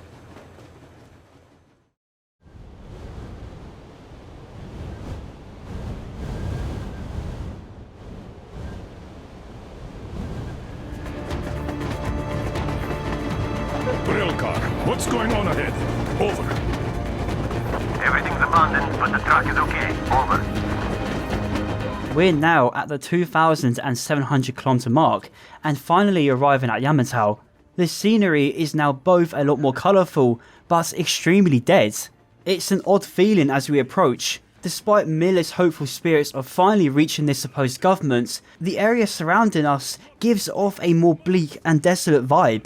Even worse, the closer we get to the bunker, the more potent the radiation gets. So the plan is to take a small scouting team to the bunker and keep the Aurora at a safe distance. And as we arrive, I get very mixed feelings about this place. As you can see, there are tons of cars left to decay outside, but those are not pre-war. They have supplies and even makeshift armour added to them, indicating other survivors have come here long before us. But there's something strange in the air. Almost like we're being baited. Okay, so where's my welcoming committee and red carpet? I don't get this. Oh, see? Nobody home. How about we go back, huh? Поехали. Look! Suddenly, the camera turns in our direction, but the thing has a minigun hooked onto it. Not exactly the warmest of welcomes now. Identify yourself. Colonel Miller, here to report to the Minister of Defense. And where are your people, Colonel? With the train. It's dangerous outside. Contact them and tell them to take the train into the main airlock for decontamination. Welcome to the Ark, Colonel. Proceed through the tunnel and take the elevator. You'll be met inside. The blast door does eventually open, and there is like zero security in this place, not to mention the terrible state it's in. That dead feeling from outside continues as we enter. Did you at least prepare a speech? Reporting to the minister is no joke. Ah, get off my case. I pulled an all-nighter. Don't you feel like you should say something to Artyom now? Yes. You were right, Artyom. And I was wrong. Thanks for not giving up. So yeah, what we're walking into is the least obvious setup I've ever seen. Behind the window, we see silhouettes of what appears to be soldiers. Actually turns out to be these inbred looking freaks wearing scraps of uniforms, and then suddenly we get jumped by a whole crew.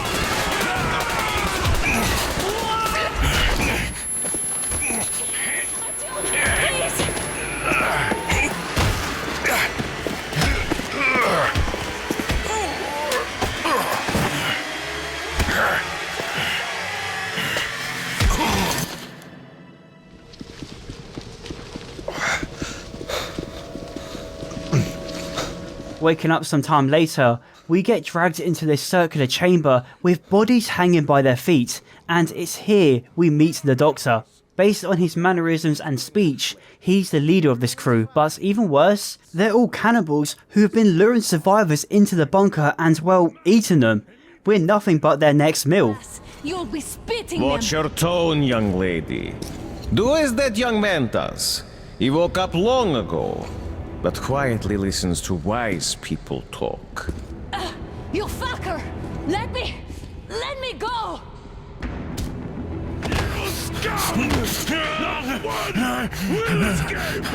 So before Miller gets turned into minced meat, our boys Idiot and Sam come in clutch.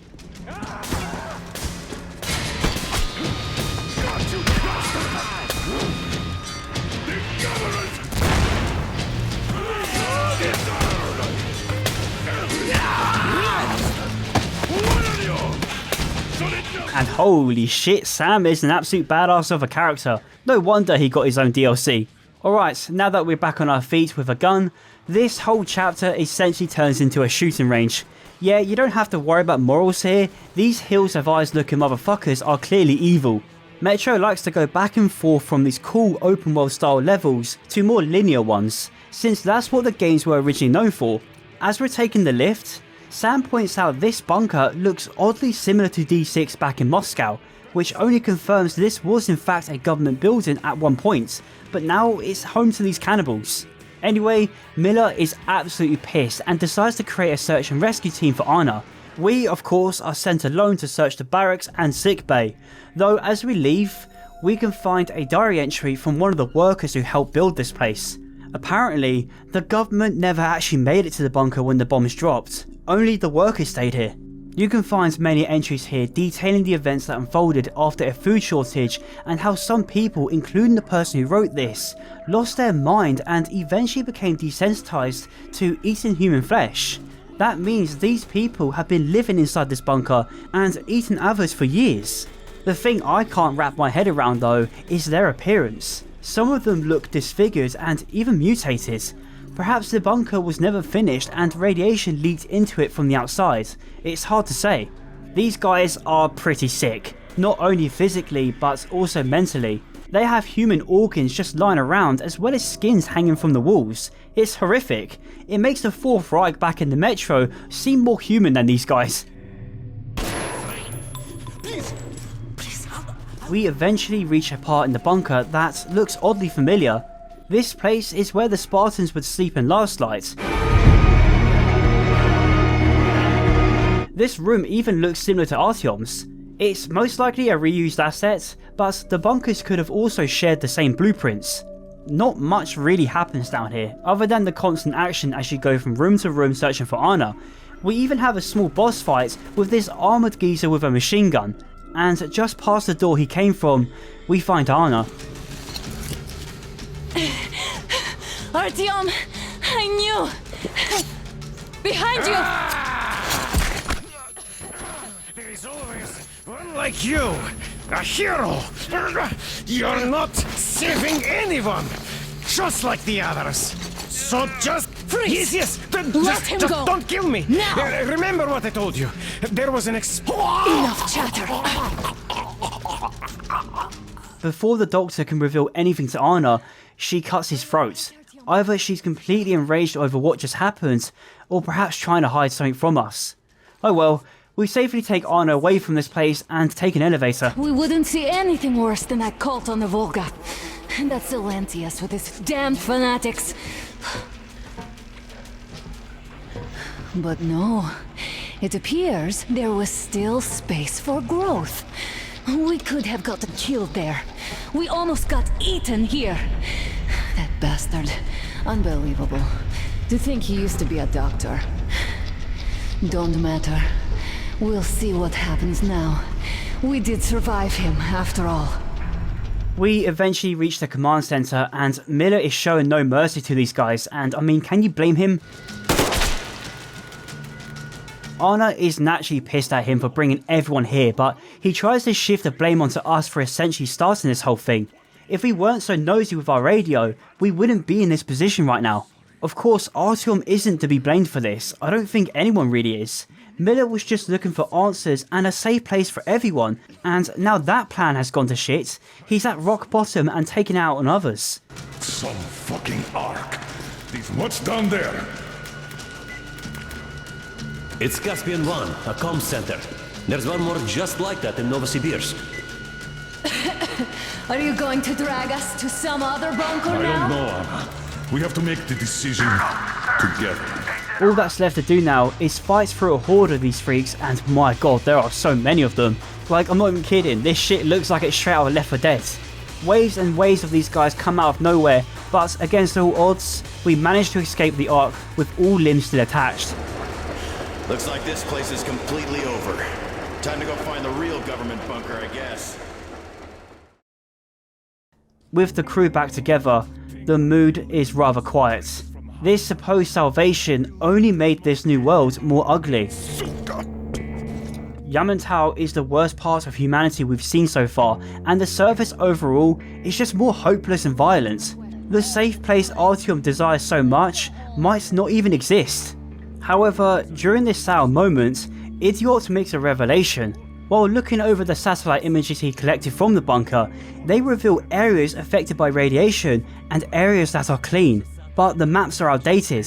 So if we get our hands on satellite images between the years 2013 and 2019, we might be able to find a safe place to call home. To do that though, we need to find a comm space somewhere in Kazakhstan, and now that we have a new plan, we set off to the Caspian Sea. Sound the horn then.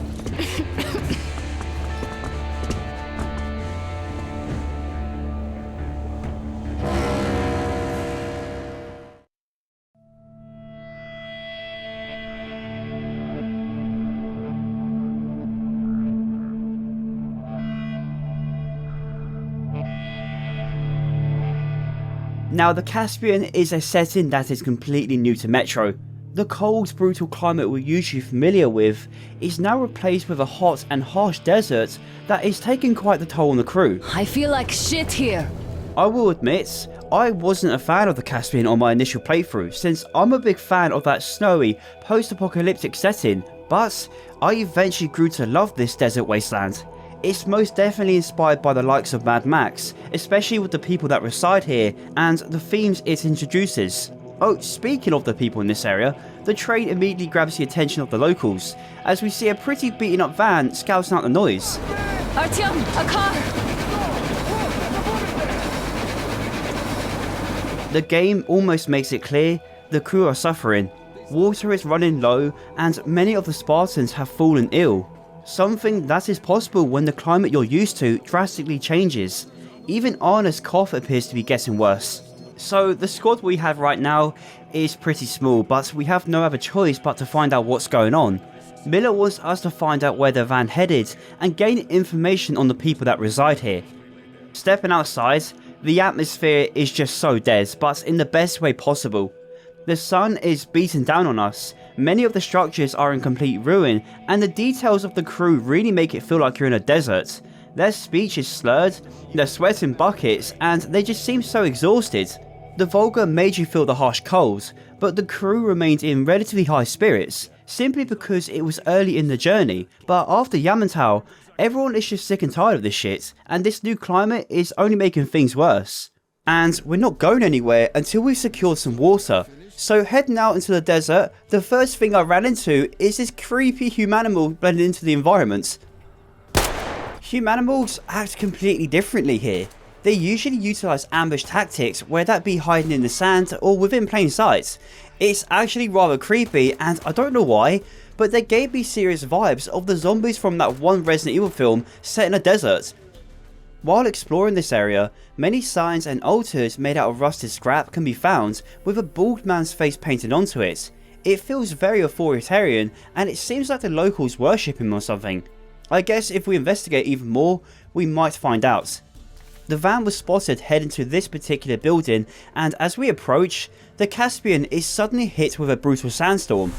Train! A fucking train has arrived! Do you fucking copy? Weather effects are quite prevalent in Exodus. The Volga on some occasions gets hit with furious rainstorms and a sandstorm in the Caspian. It dramatically reduces your visibility and causes your weapons to sway a lot more. But of course, you can use the low visibility to your advantage if you have stealth in mind. A shootout can be heard as we approach the building, as well as someone over the radio pleading for someone to respond. I can't hear you! Come in! Fuck you, mate! It seems whoever these people could be are having a rough time with the fentanyl goblins. and after fighting our way to the top, we get jumped.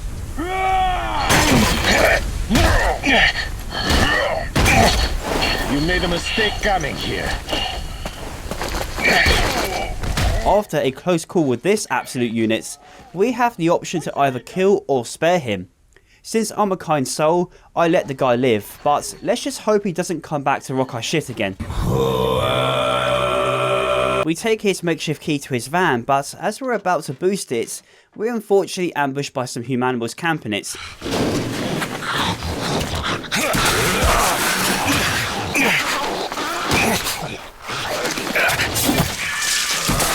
Demir comes out of nowhere and saves the day, and then the moment every Metro fan has been waiting for, we can now drive a car, a real car.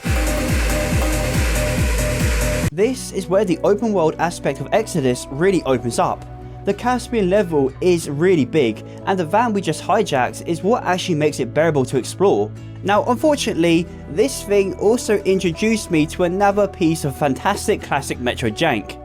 For some reason, if I opened the map while driving, Austin would occasionally stand upright in the driver's seat like he was trying to praise the fucking sun. So yeah, maybe don't do that, but bugs aside, I absolutely love the design of this van. It looks like somebody dragged it out of a scrapyard and barely kept it alive using random spare parts and blind optimism. There's like rust everywhere, makeshift modifications, and an improvised fuel tank just sitting where the passenger seat should be. It perfectly fits the world of Metro.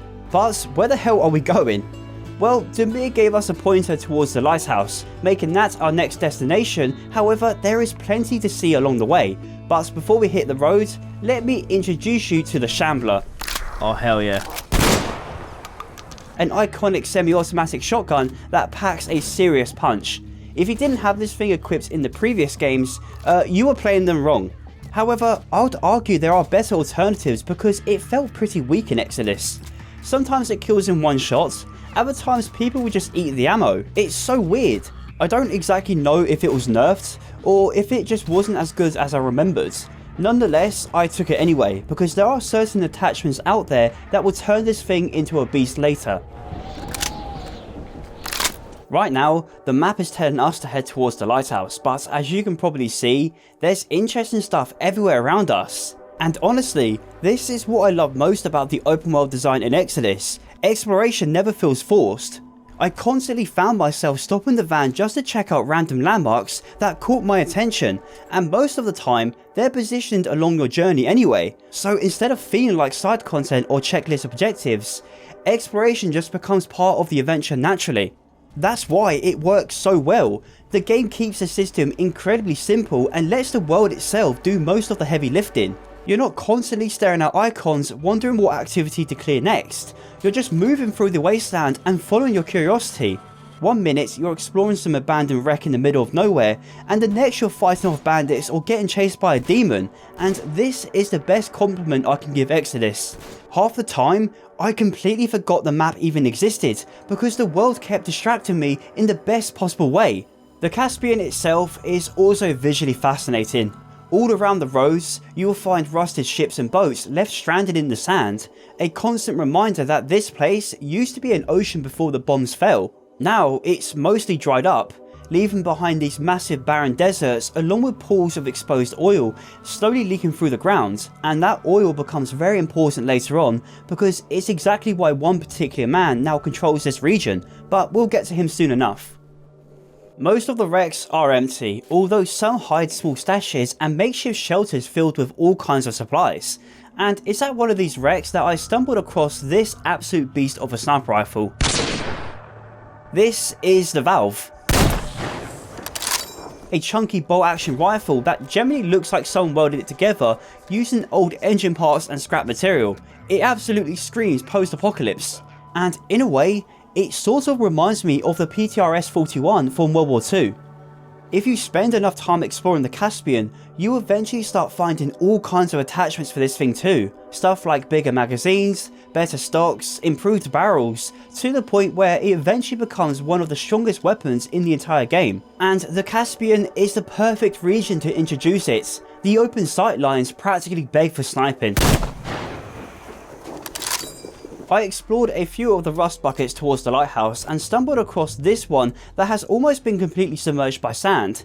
It looks impossible to live in, but sure enough, some guy has managed to turn it into some kind of home, I guess. It's a bit of a tight squeeze.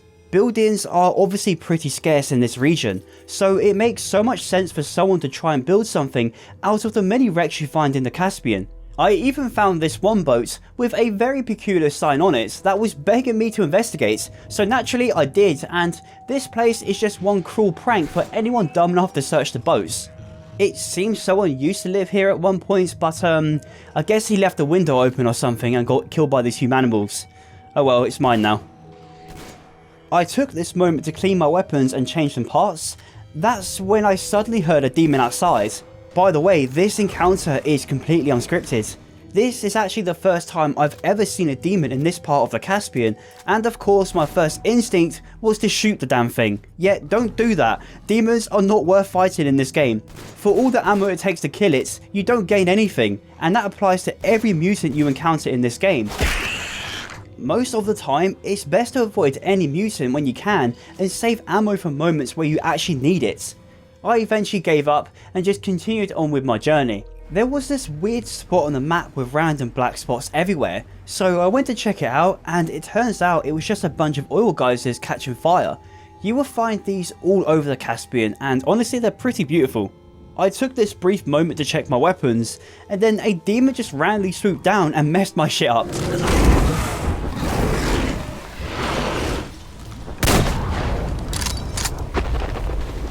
There's also this massive shipwreck torn in half against the cliffs, and it looks like someone might be home. Oh fuck that. Yeah, it turns out this place is a spider bug's nest.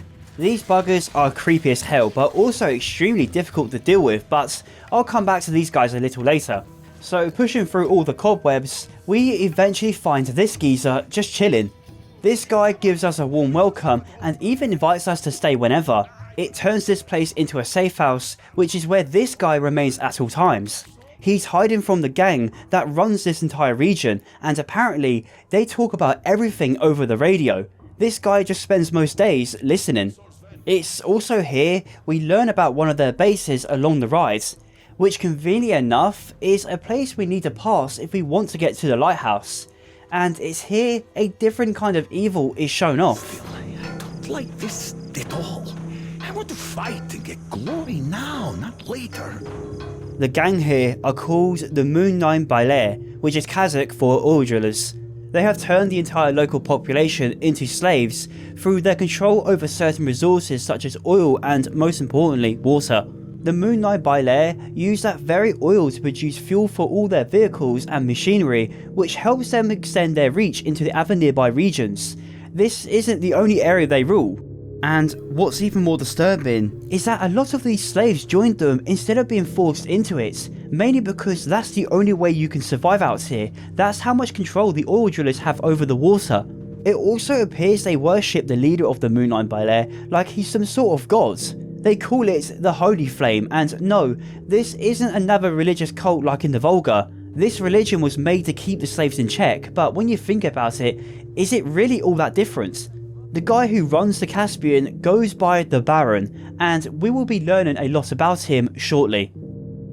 Now, this area also acts as the first side quest here in this region, and be careful not to shoot the slaves, as that will significantly impact your moral points, but essentially, we need to liberate them from the slavers, and we simply do that by killing these guys. A strong theme of the Caspian is liberation, which brings us to one of the region's most important characters. A mysterious woman eventually contacts Miller over the radio, asking for help.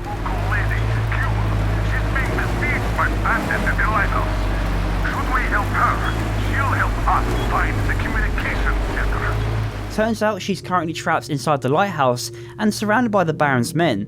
Miller believes that if we help her, she might know where the communications bunker is located.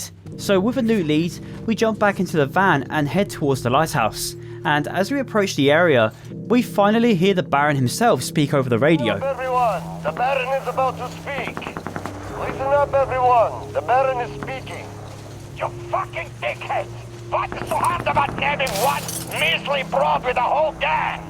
And immediately, this guy gives off the vibe of someone completely obsessed with power. Apparently, he's been hunting this woman for quite some time now, because she's the leader of a growing rebellion determined to free the slaves from this hellhole. Entering a cave system, we witness the resourcefulness and experience this woman has. There are all kinds of traps down here, and she's already killed a decent amount of the Baron's men. It's clear she's been doing this for a while now. There's also a really cool rock drawing down here, showing a prehistoric animal and when the bombs fell, and when you think about it, the world didn't really end. We were basically just set back to the Stone Ages. Anyway, after killing a few of the tribesmen, we eventually reached the lighthouse, and holy shit, these guys are everywhere.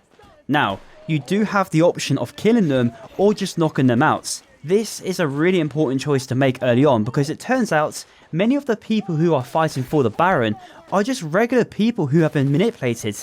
They are so obedient to him to the point they will do anything. That's how much influence and control he has over these people. Sure, there are some terrible people among the fighters, but it's so hard to distinguish between who is who. So I knocked them all out and ignored the wounded on the floor and took the lift up to Gyul. Are you Artyom? Come in. Whoever kills the Monai Bailer is my friend. She is someone who despises the Baron simply because he used his power to manipulate and control many of the tribes that resided here, and it turns out the Monai Bailer is the name the locals gave them because of their origins. The Baron before the war apparently worked for the Savrog Oil Company and was working around the Caspian Sea when the bombs dropped, and since then he has taken control of the region by securing the water wells and oil reservoirs. He basically forced the tribes in the area to join him whether they liked it or not, and Gyul was from one of those tribes, but she never submitted. Her sole goal now is to overthrow him and liberate the slaves. What do you know of the antennas near your lighthouse? There used to be a comm center before the war. My mother worked there. She was an officer. The facility is long abandoned. I went there after war to look for Mom's traces, but found nothing. Abandoned? Gyul, we helped you, so could you help us in return by leading our man inside? Good. I will help. So it appears the comms bunker is right beneath the lighthouse, and Gyul agrees to show us the way. Her mother used to work down there as an officer before and sometime after the war, which is why she requests us to bring back a family picture for her. It's an optional side quest if you want those extra moral points, and how can I say no to that? If you see Mom's picture, bring it. I'll be thankful to you as long as I live. And once we reach the bottom, we discover the whole place has become a spider-bug nest.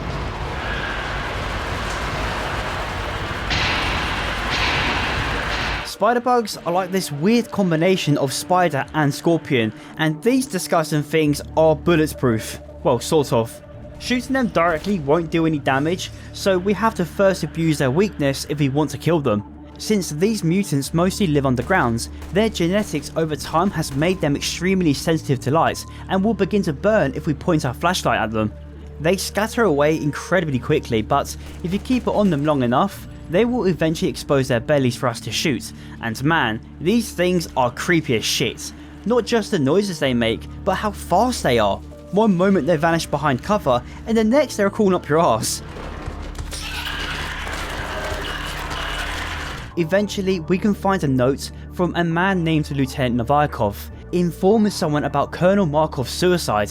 The news was kept under wraps to prevent mass panic in the bunkers, and apparently his last orders are what drove him to take his own life, as a way to escape that responsibility, and even the lieutenant calls the orders treacherous, and did his best to avoid them himself. After searching most of the bunker, Demir gets into contact and helps guide us to the lower levels, which is where we find this old command center with a global map in the middle, and it's here we sadly uncover this room. Inside, we find the decayed body of a woman clutching onto a family photo, as well as a tape recorder. Just finished moving into the old lighthouse. Staying with Gyul in that hole any longer is out of question. This is Gyul's mother. In her last moments, her daughter was the only thing she could think of, and the cruel world she'll be leaving her behind in. It's honestly quite sad. It's conveyed that everyone down in the bunker was trapped due to the structure's integrity being ruined by a seismic shift, which over time slowly opened cracks in the wall and allowed spider bugs to tunnel their way in. After climbing through these creepy air vents, we eventually reached the archives. Now, the archives date all the way back to the Cold War, but we only need to focus on the years between 2013 and 2019. However, if you check the year 2001 and the month of September, you won't find a tube, but rather a toy airplane. I'll let you figure that one out. After checking the tubes one by one, we eventually find the satellite maps. This is exactly what we need to check the areas in the world that have been destroyed or affected by radiation. This way, we can hopefully find a safe haven. Reaching the end, we find an old meeting room with multiple dead colonels around the table, and it's here we learn exactly what those orders were. They were ordered to abandon the bunker and head for Yamantau, something the majority didn't do in the end because of how far and dangerous it was. As we're leaving, Demir puts us in an awkward position. The power to the elevator is completely shot, and he will have to redirect power from the lower levels in order for us to escape. Which means we're going to be left in the dark with spider bugs until the elevator is working again.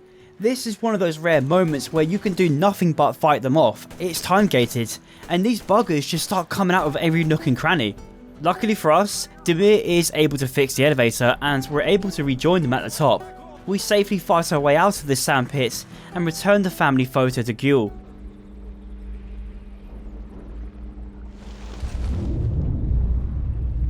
Keprakme. Thank you, Artyom. This is for you. Father gave it to me when I was little. Damir says there's a little girl on your train. Give it to her. May it bring her luck. As we're leaving this place, Demir begins a lengthy conversation with Gyul and wants to learn more about this area. You see, Demir is from Kazakhstan, and one of his dreams was to find his people, and now that he's here, well, he can't help but feel the sudden urge to fight alongside her and free the tribes. You can stay as long as you want and listen to them talk. The conversation goes on for like 7 minutes, which is kind of crazy, but I don't have time for that right now. Our van could be found here too, since Demir was kind enough to bring it around for us, and we hit the road again. Just a bit down the road actually, the Baron begins yapping over the radio, and this time it's about Miller. The two had a conversation and well, let's just say the Baron doesn't believe he's from Moscow and starts roasting him. Can you imagine where this colonel is hailing from? Straight from Moscow!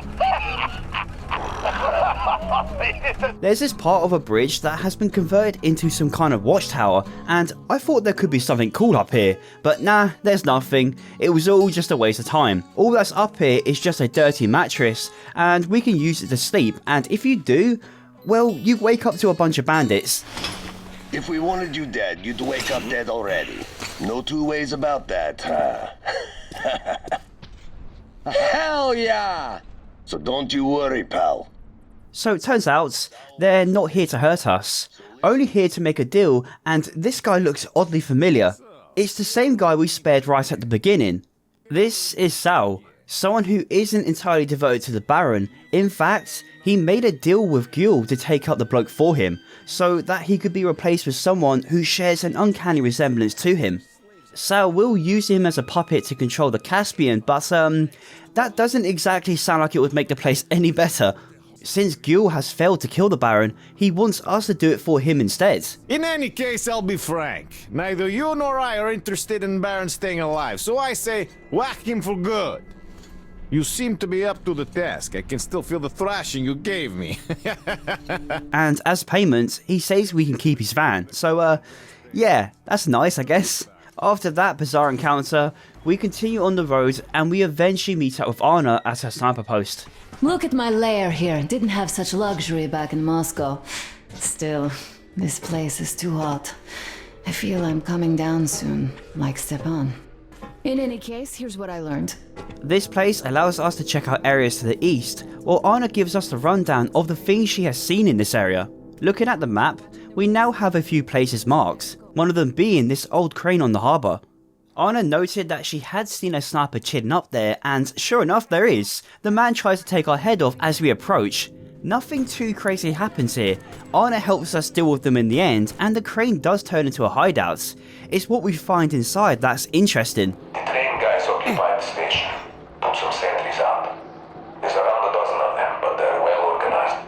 Turns out this sniper has been keeping tabs on the Aurora and us, even spotted Arna the moment she arrived at her sniper post.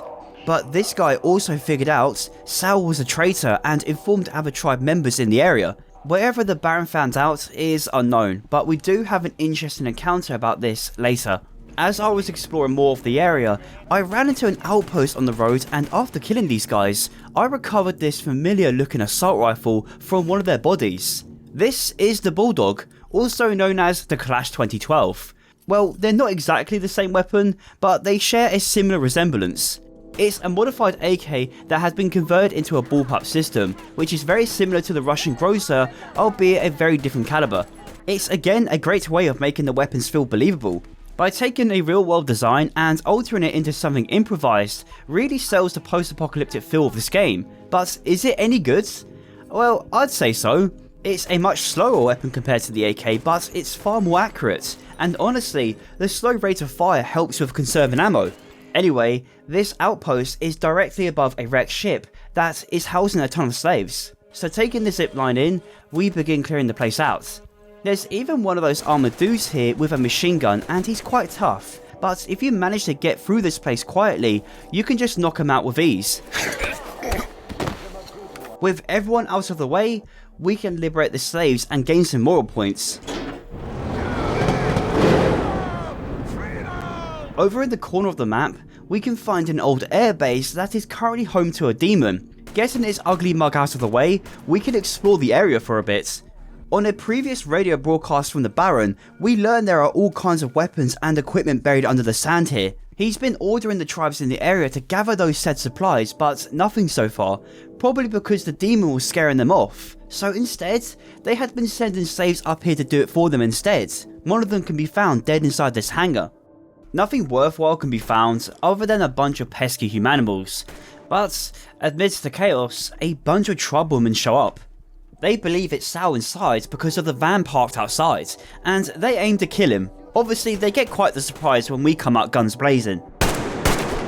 The air control tower is all that's left to check now. It's just filled with more humanimals who are up to more creepy shenanigans, and once we reach the top, it turns into a cozy safe house where you can find an extended barrel for the Shambler. Very nice.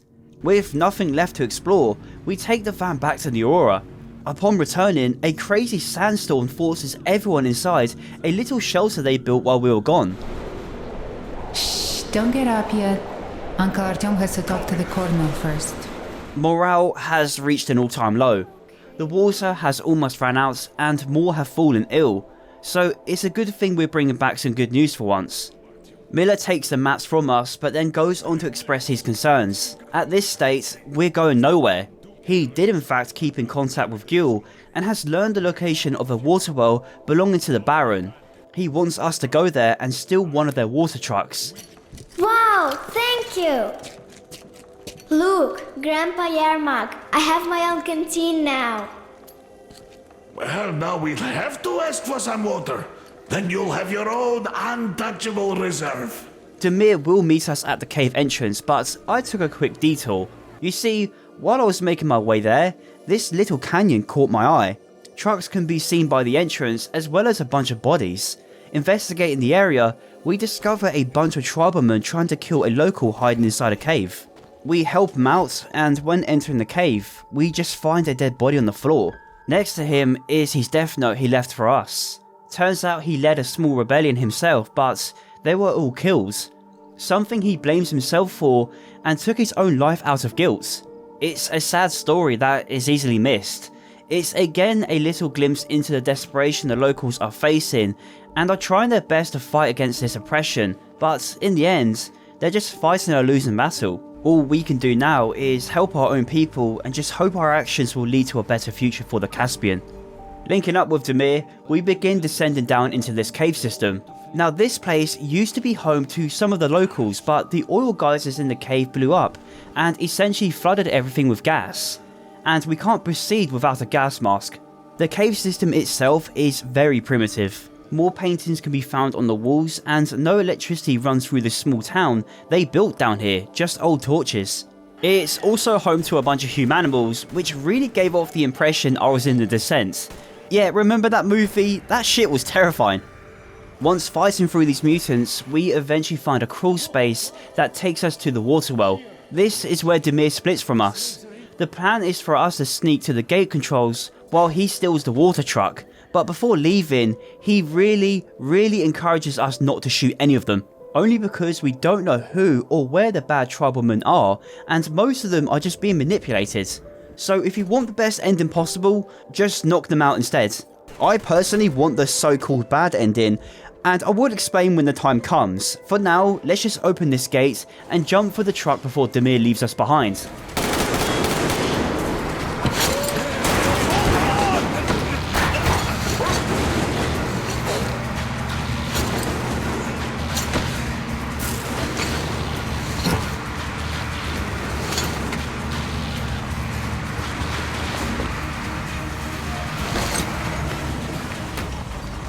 Well, we finally lost them. You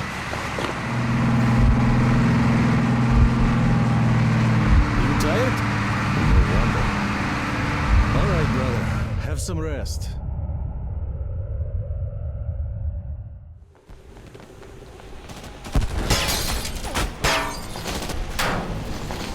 Ready! Spread out! The dickhead sent over a separate detachment to wipe us out, after the shenanigans we've been pulling off, and there's a bunch of them. But guess what? It could have been worse. Turns out the Baron is currently raiding the wasteland with 700 devoted soldiers, Mad Max Fury Road style, which only exposes a weakness. The man is stretched thin. Hold your fire! Is everyone okay? Yes! We are! After wiping them all out and ensuring everyone's okay, I took this brief moment to chat with Anna because she's my wife after all, and it feels like we've been neglecting her. There's this cool detail when you interact with her, and that's if you free the slaves from the shipwreck, she actually acknowledges this. It's small, but it shows that our actions are acknowledged in this world. Just like how the cultists reacted to us when we showed mercy. It's pretty cool. The dogs have fuel. Lots of it. A full tanker carriage on the rails. If we open gate quietly, we can steal it. They shouldn't have many guards now. Can you guide our men? I can. Let's get to business then. Miller eventually calls for a group meeting, and the man has had enough. The train is low on fuel, so the only way we're getting out of this place is if we steal a fuel truck from the Baron. Obviously, that won't be easy. The most important resources are kept at his own fortress that is heavily guarded. But luckily, Gyul knows her way in. We meet her and Demir just outside the place, and she shows us a sewer gate that leads directly into the building. Yeah, talk about lack of security, what the fuck? The fact that Baron has built this Mad Max style fortress on top of interconnected ore rigs is just so cool to me. It not only reflects his origin story, but it really shows off how powerful and at one point how untouchable he was. But now that he has Moscow's finest at his doorstep, I think it's time we end his tyranny. Entering the underground sewers, we just see how overcrowded it is down here. Beds are placed in very awkward positions due to lack of space, and there appears to be some kind of hierarchy down here. They're fighting over beds, arguing, and sometimes even fighting. They even have a dogfighting ring in the middle for their sick pleasure. However, among these people are just young and vulnerable men who are choosing this life out of desperation, only making it harder to sneak past them without killing someone who potentially might be a good person.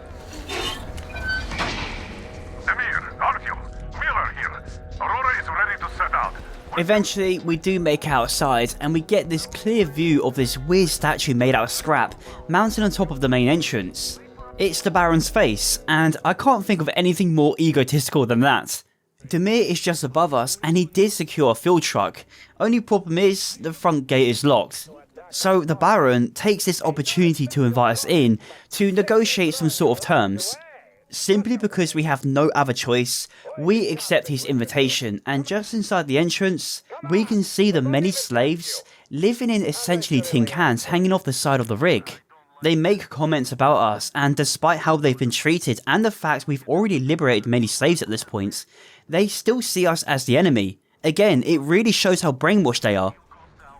Now, reaching the top, this is where things get a little tense. The Baron's men are everywhere and watching closely. Raising your weapon is enough to kick off a gunfight, which, by the way, you can take that route if you want. You can quite literally kill your way to the top, and the only thing it changes is a cutscene between you and the Baron. It won't happen if you're violent. But if you reach the top without causing any chaos, we come face to face with the man himself. And he is as bad as you imagined. I'm just doing my best to introduce a little order into it, without which there is no hope for something better in the future. And with no hope, you can't live.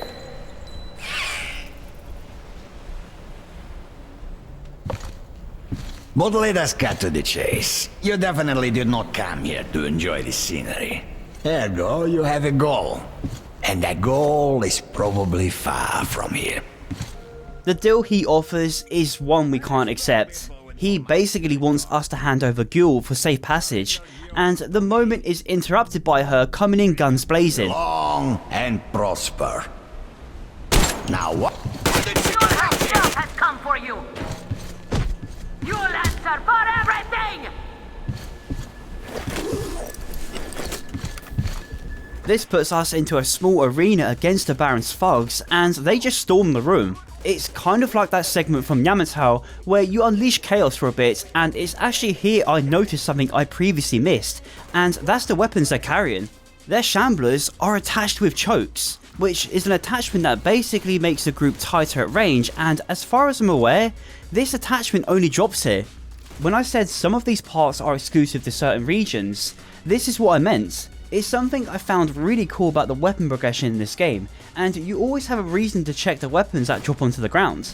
Anyway, these guys will keep coming at you until Demir eventually arrives and we help him open the Baron's door. And on the other side, we find Gül in quite the pickle. So, you wanted to create a new world with this? Not happening! Your misguided attempt!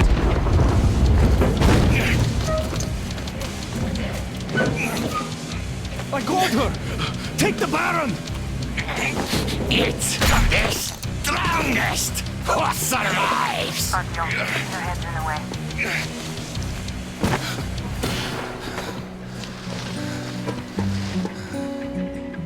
And that's it for the Caspian. The Baron is no more, and Gül continues liberating the rest of the region. As for which ending this is, well, it all depends on the choice Demir makes here. You see, in the good ending, Demir stays with you. However, if you didn't get enough moral points, you get the so-called bad ending, in which Demir decides to stay and fight alongside Gül. That's the ending I got, and the one I'm going to stick with. As to why? Because I think it's the best ending that makes the most sense for Demir's character. He always wanted to return to Kazakhstan and find his people. Well, he found them, all thanks to us. There's no bad blood between them, and any sense of betrayal. Demir is obviously upset we couldn't find any other way but to kill the tribalman, but he doesn't hate us. In fact, if you tune in on the radio in the next train segments, we can listen to a message from him. Demir here. I could only jury-rig my scrambler to the transmitter, so don't bother replying. Besides, this is a record. I do want to make sure you guys get my message after all. It just felt wrong after a while. The way we parted ways. I'm sorry. I'm sorry for how it went. Now that I thought about it, you really had no choice. He eventually accepts what happened and actually understands why we did what we had to do. It was self-defense after all. And in the end, he thanks us for helping him find his home. To me, this is the perfect ending for Demir and why I'm choosing to stick with it.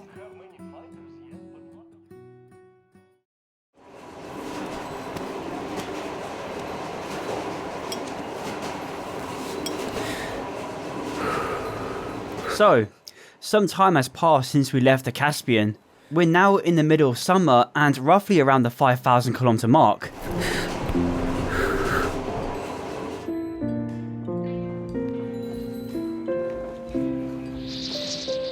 The chapter begins with us spending some quality time with Anna, who is still suffering with a cough, and I don't think smoking the wasteland kush is doing her any favours. What does Crest even smoke?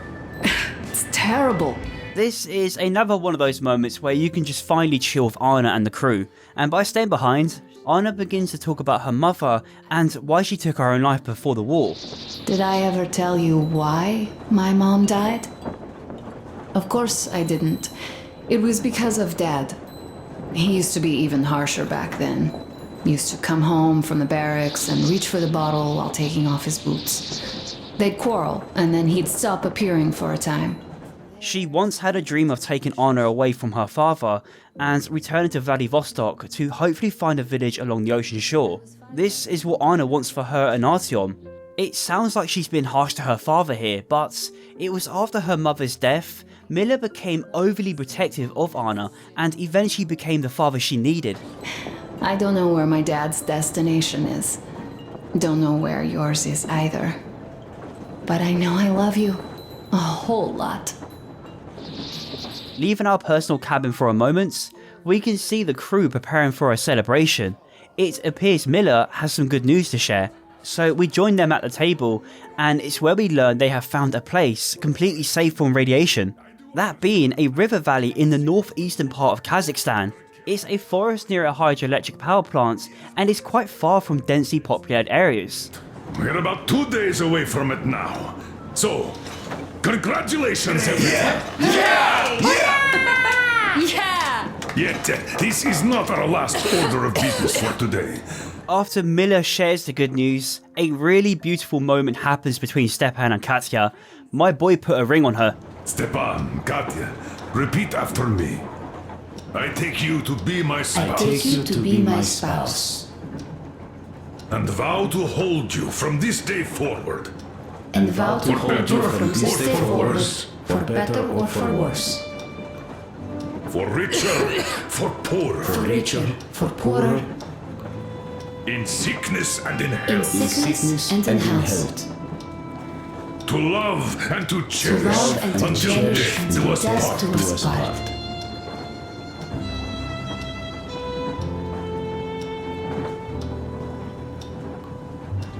It may seem like a rushed relationship, but at this point, 6 months have passed since they first met, and have obviously been getting closer with each chapter. They're in love. Oh, and Gorka! Gorka!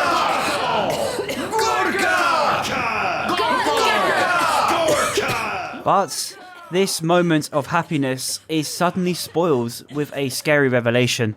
Anna begins to bleed from her mouth as her cough becomes more violent and uncontrollable. She's become very sick, something that has been building up since the Volga. Anna, what's happening? Be careful, people! Anna, please hold on. What's happening? What is it, Anna? What's that cough? Gotcha. Do something, please. This can't be good. Damn.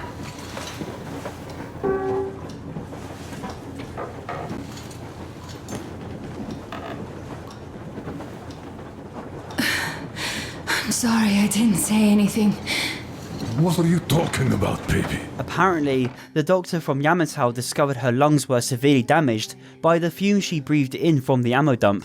She implies there isn't much time left for her, which naturally pisses off Miller. He doesn't believe the words of a psychotic doctor, and instead suggests the hot desert is to be blamed, something Katya agrees with. She says the fresh air from the forest we're heading to may heal her lungs, but if worst comes to worse, she says there was an experimental drug from before the war that supposedly helps with gas exposure and general poisoning, though she doesn't remember its name, only that it was produced in a place called Novosibirsk. But that's a problem for tomorrow. Instead, Miller sends us along with Alyosha on a scouting mission to check the train tracks just a bit further up into the valley.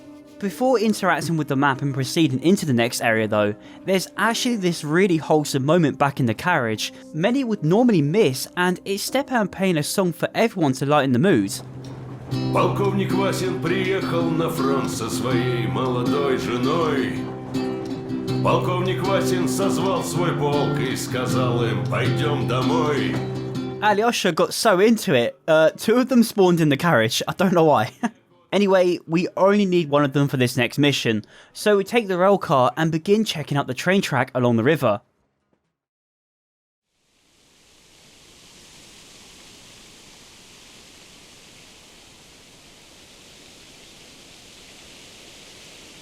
I must say, I'm rather partial to this valley. Take air for one. Makes your head swim. Never smelled air like this in my life. The valley is beautiful and probably the most colourful Metro has ever been. However, this mission is suddenly spoiled by a ridge collapse.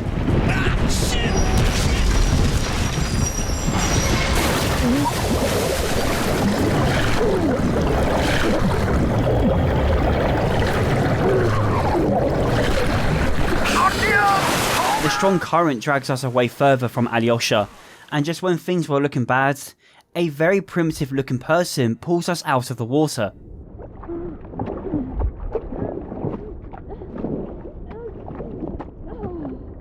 Damn, you're heavy.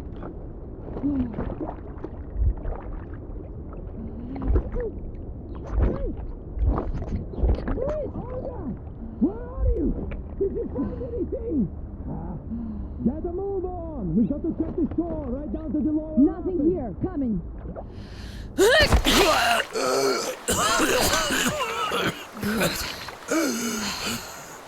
Our guys caught your friend, but I can see your two are not bandits. I'll help you out if you don't do anything stupid. Gotta run now. Just stay out of sight and you'll be fine. Catch you later.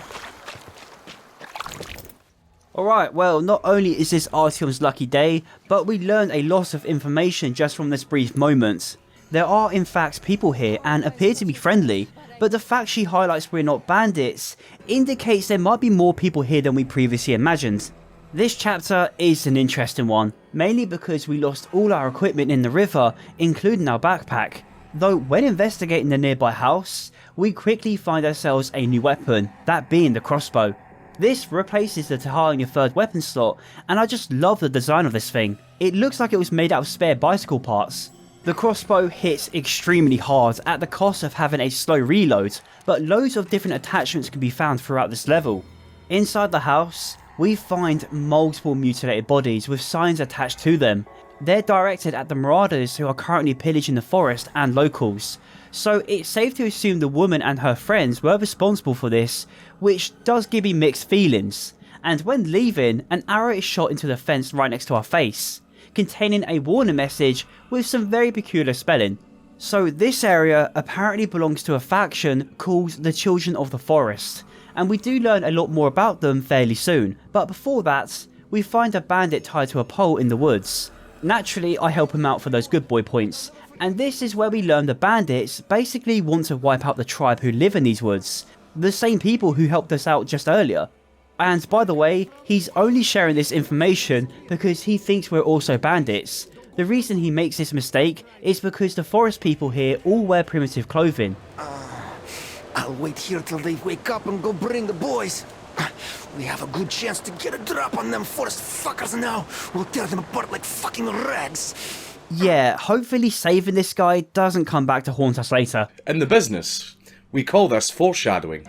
Crossing over a log, we find a pre-war summer camp for children, and it's here we learn quite a lot of information about the forest people.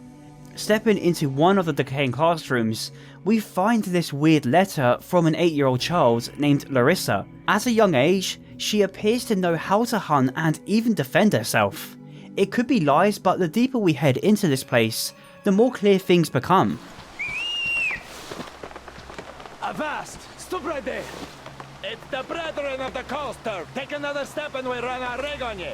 We quickly have a run-in with the very people who threatened us earlier with that message, and these guys call themselves pirates. This is because at a young age, the children from this summer camp would pretend to be pirates, and they now carry out that fantasy in today's world. I'd recommend getting a job. This forces us to take a detour back through the summer camp, but inside the next building, we find an audio tape. It's been 2 months already. Nobody came for the kids. Viking and Tusha aren't coming back either. The dam workers told they'd give them the lift to the city, but I should have used my authority to stop them from trying. Turns out the children of the forest originated from this camp and have lived in these woods since the bombs dropped. It's a tragic story really. Their parents never came to pick them up, and the teacher essentially became their guardian and mentor. He taught them all how to hunt, improvise, and well, just survive. They're not bad people, but are naturally protective of this area, and we only got a pass because we looked different. Our guys caught your friend, but I can see your two are not bandits. Before leaving this place, I investigated the flooded basement, and there are just bodies everywhere. In fact, there are bodies all over the woods. The children of the forest are completely ruthless and show no mercy to the bandits. Yeah, there's also this big fuck off snake down here. Our only objective right now is reaching the dam located at the top, and this level is far more linear compared to the Volga and Caspian, and there's nothing wrong with that. Exodus isn't entirely an open world game and prefers to stick to its more linear routes as we get closer to the end, and honestly, it's a nice break from the big regions. Exodus never overstays its welcome when it comes to open world levels, which is something I actually prefer. Don't get me wrong, I love the open world levels the game has to offer, but the game knows when to slow down and focus more on the story elements, and the Taiga is a prime example of that. Anyway, we're not going anywhere until we sink our way through this camp. It's owned by the forest people, so you do have to be careful not to kill too many where it's unnecessary. Reaching the top, we listen to a radio message from Miller. They're trying to reach out, but Artyom is mute and Alyosha is nowhere to be seen. For now, we're on our own. So we take the zip line across and witness the kind of wildlife the Taiga has to offer. So yeah, turns out there's a giant fucking rat bear prowling the forest, as well as a pack of wolves ready to rock your shit. Taking it slow is probably the best and honestly only available option here. It's hard to take down the wolves with a crossbow when they're just charging at you. There's also these really cool tree houses the forest people built to get away from the predators and hunt from a safe distance. It really helps add to their primitive living style. Everything the teacher taught them can be seen throughout this level. It's pretty cool. And if you decide to climb into one, you will find an old diary entry from a child who killed a deer, and the teacher taught them how to smoke the meat to make it last through the winter. Following the main roads, my small adventure so far has been rather peaceful. I encountered a few packs of wolves, explored this little home inside a cave with a fresh copy of Metro 2035, went for a lovely climb, and then walked directly into a trap.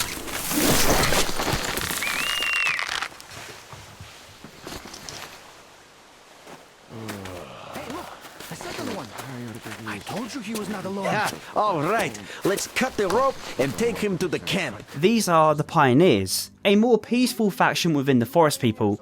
They rather focus on survival and preservation rather than fighting the bandits head on like the pirates. While they bicker at each other like children, they catch the attention of the oversized bear we saw earlier, and he obviously kills the majority of them.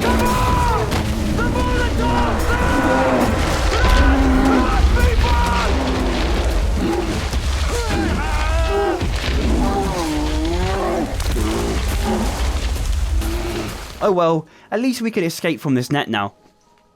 If you follow the direction the last survivor ran off to, you can actually find him wounded not too far from his camp.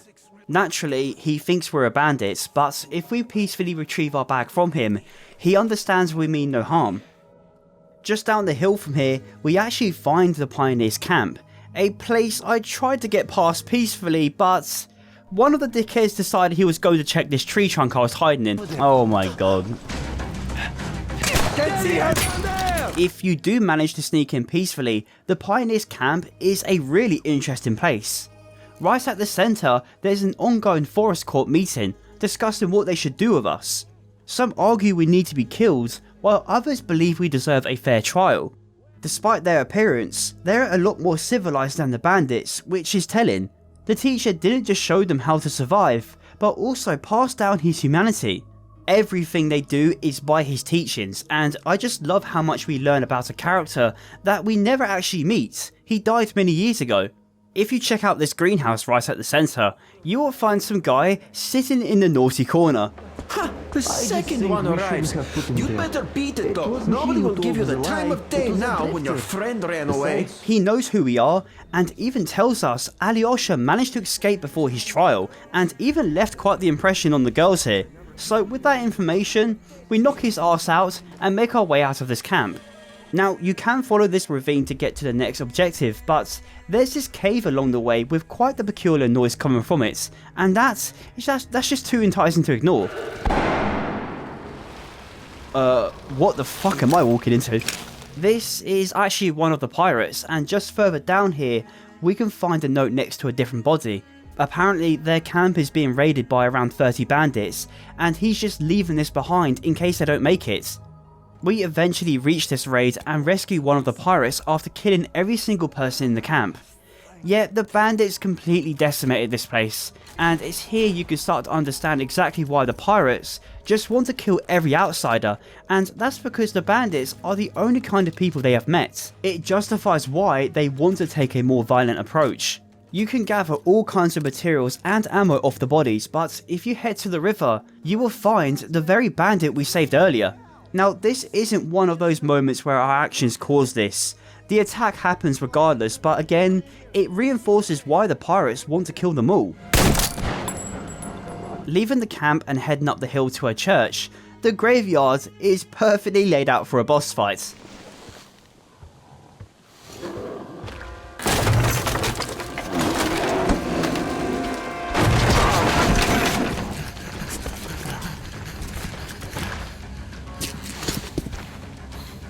This is the monster of the forest. Well, that's what the forest people call it. It's just a mutated bear who shares a similar resemblance to the forest guardian from Last Light. Yeah, anyway, this fight can be tough early on, but as the bear destroys more of the arena, it makes it easier to maneuver. And there isn't any gimmicks to this, you just shoot the shit out of it and hope for the best. Molotovs are very effective against it though, which is probably why there was some sitting outside by the entrance. Eventually the bear does run off, allowing us to enter the church, where we come face to face with our saviour. Freeze, Drifter! So, we meet again? Though I bet you don't remember who dragged you out of the water. My name is Olga, by the way. This is Olga, of course one of the children of the forest. She knows Alyosha and even says he made it to the dam. The problem is, we have to cross a spooky swamp and climb up through some old tunnel system to reach him. Her introduction is brief, but if you stick around long enough, she starts giving you the fattest Taiga lore dump. After the teacher raised the children in the woods and eventually dies, the forest people became very split. The girls wanted to stay and carry on with their teachings, while the boys wanted to leave and search for other survivors in nearby cities. There is so much you can learn from this one conversation, maybe a bit too much. She yaps for like a good 10 minutes, maybe even more, but you can also listen to an audio tape from the teacher himself, yet he also yaps for quite a bit. Reaching the swamp and seen in a boat, it becomes obvious this place didn't exist before the war. The dam is severely damaged and leaking water down into the woods, causing the fish and even the shrimp to mutate and inhabit this area. I don't know exactly why they chose this spot to make a base, it seems rather impractical. I mean, yeah, their food supply will be plentiful from all the shrimp in the area, but they have guards on constant watch, just in case the buggers climb up into their base. Nonetheless, the area is really cool, and I like how it brings back some Volga memories with these boat segments, which is how we reach the lumber mill on the other side of this place. Now, this area is highly irradiated, due to it being super close to the dam, and shrimps have started nesting here. But we have no other choice but to enter. The elevator inside takes us to the top, but we need to flip on the power beforehand, and once we're up, we have this really bizarre encounter. Rat got your tongue, so you can't knock on the door anymore, eh? As the teacher said, courtesy distinguishes us from bandits and other animals. This is the Admiral. He was once a pirate, but based on the wheelchair, it seems like he's stuck here. However, as kind as he is, the man clearly has a few loose screws and believes these skeletons at the table are alive. It's either that or he's just trolling us. You can sit with him and learn his story, but my god, what the fuck's up with these yap sessions? Okay, I will let this moment breathe, as it is quite tragic. The Admiral is a man suffering from isolation and loneliness. It appears based on his story, the pirates just forgot and left him here after they refused to help him fight off the mutants here at the lumberyard. And since then, they don't even pay him a visit anymore. It's clearly taking quite the toll. So taking this time with him is something he greatly appreciates, and I wish we can just bring him along with us. But sadly, that's not an option. Drink it though. Radiation! Radiation! Radiation, my ass! Just look at us! We're all healthy as can be! Leaving the lumberyards, we make our way through the tunnels Olga told us about, and it's crawling with spiders. Everything is fine and dandy until we start climbing up further. This is where the radiation becomes so severe to the point the flashlight won't work anymore. It creates this tense segment where my only source of light is the lighter, and playing this part on an OLED monitor sent shivers down my spine. I couldn't see a thing. But eventually, we do reach the top and finally link back up with Alyosha. Come get some! Artyom? Damn, you're alive! I'm so glad to see you. And I just managed to get in contact with the Aurora. They are worried. And I get that. This place isn't as simple as it first seemed. From here we can check the dam's condition, and according to Alyosha, the water on the other side is extremely radioactive, to the point the Geiger counter can pick it up from where we're standing. He fears the dam will eventually break and flood the entire area and basically turn it into something equivalent to the glowing sea from Fallout. During his captivity, he grew fond of Olga and tried to persuade her and the people to leave this area as it won't be safe for much longer. However, he will have to put those concerns on hold because the bear comes back for round 2.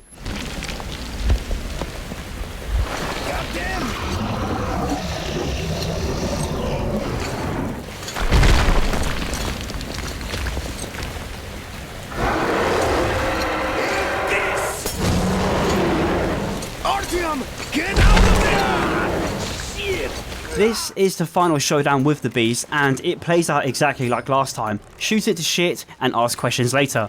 After enough damage, the bear will knock us over the edge, and we have a close call until Alyosha saves the day.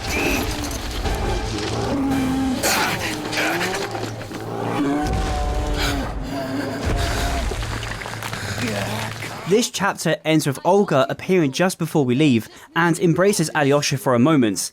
It seems in that short period of time, they fell in love. He warns her about the dam once more and promises one day he will be back. Get them out of the valley! There's death behind the dam! And that's the good ending to the Taiga. But in the bad ending, Olga and her people will become hostile in this moment and will even wound Alyosha as we're escaping.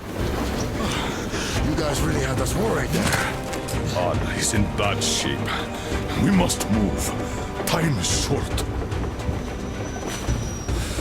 Neither the air nor the drugs we found along the way are of any help now.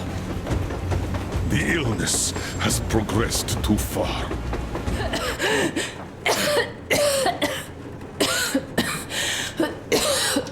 Artyom, you should go. I'll give her a shot. Let her sleep a bit. We return to Anna, but her condition is only getting worse and more dire. The fresh air from the forest didn't do anything to help with her cough, which means the doctor from Yamantau was right. The crew's morale is low once again, and they're just exhausted at this point, but Miller is doing everything he can do to save his daughter. He consulted with Katya and now believes heading to Novosibirsk is the only option we have. It's where this experimental drug might be located, and we just have to hope there's any left. But while Idiot was looking over the maps, he made a devastating discovery. He originally thought Novosibirsk was void of any radiation because the map showed the area was clear. He only came to that conclusion because the city was marked with an error. However, if the radiation is deemed too high to read, it will appear on the map as an error. To simply put it, the surface of the city may be worse than Moscow. Novosibirsk is most probably. So what do we do now? I'll tell you what we do.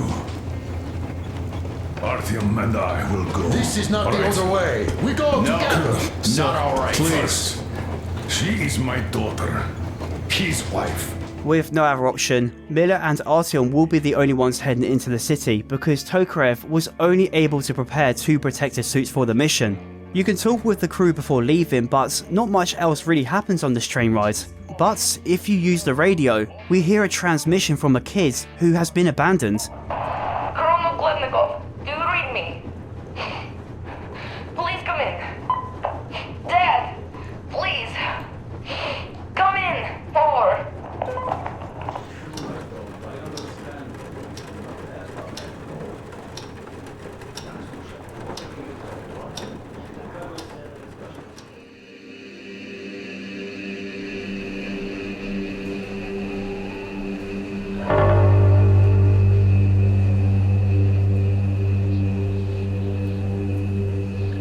Arriving at Novosibirsk, it almost feels like we're back in Moscow, except it's more quiet and desolate. The silence is really hard to ignore here, and there's just something so haunting about the abandoned buildings.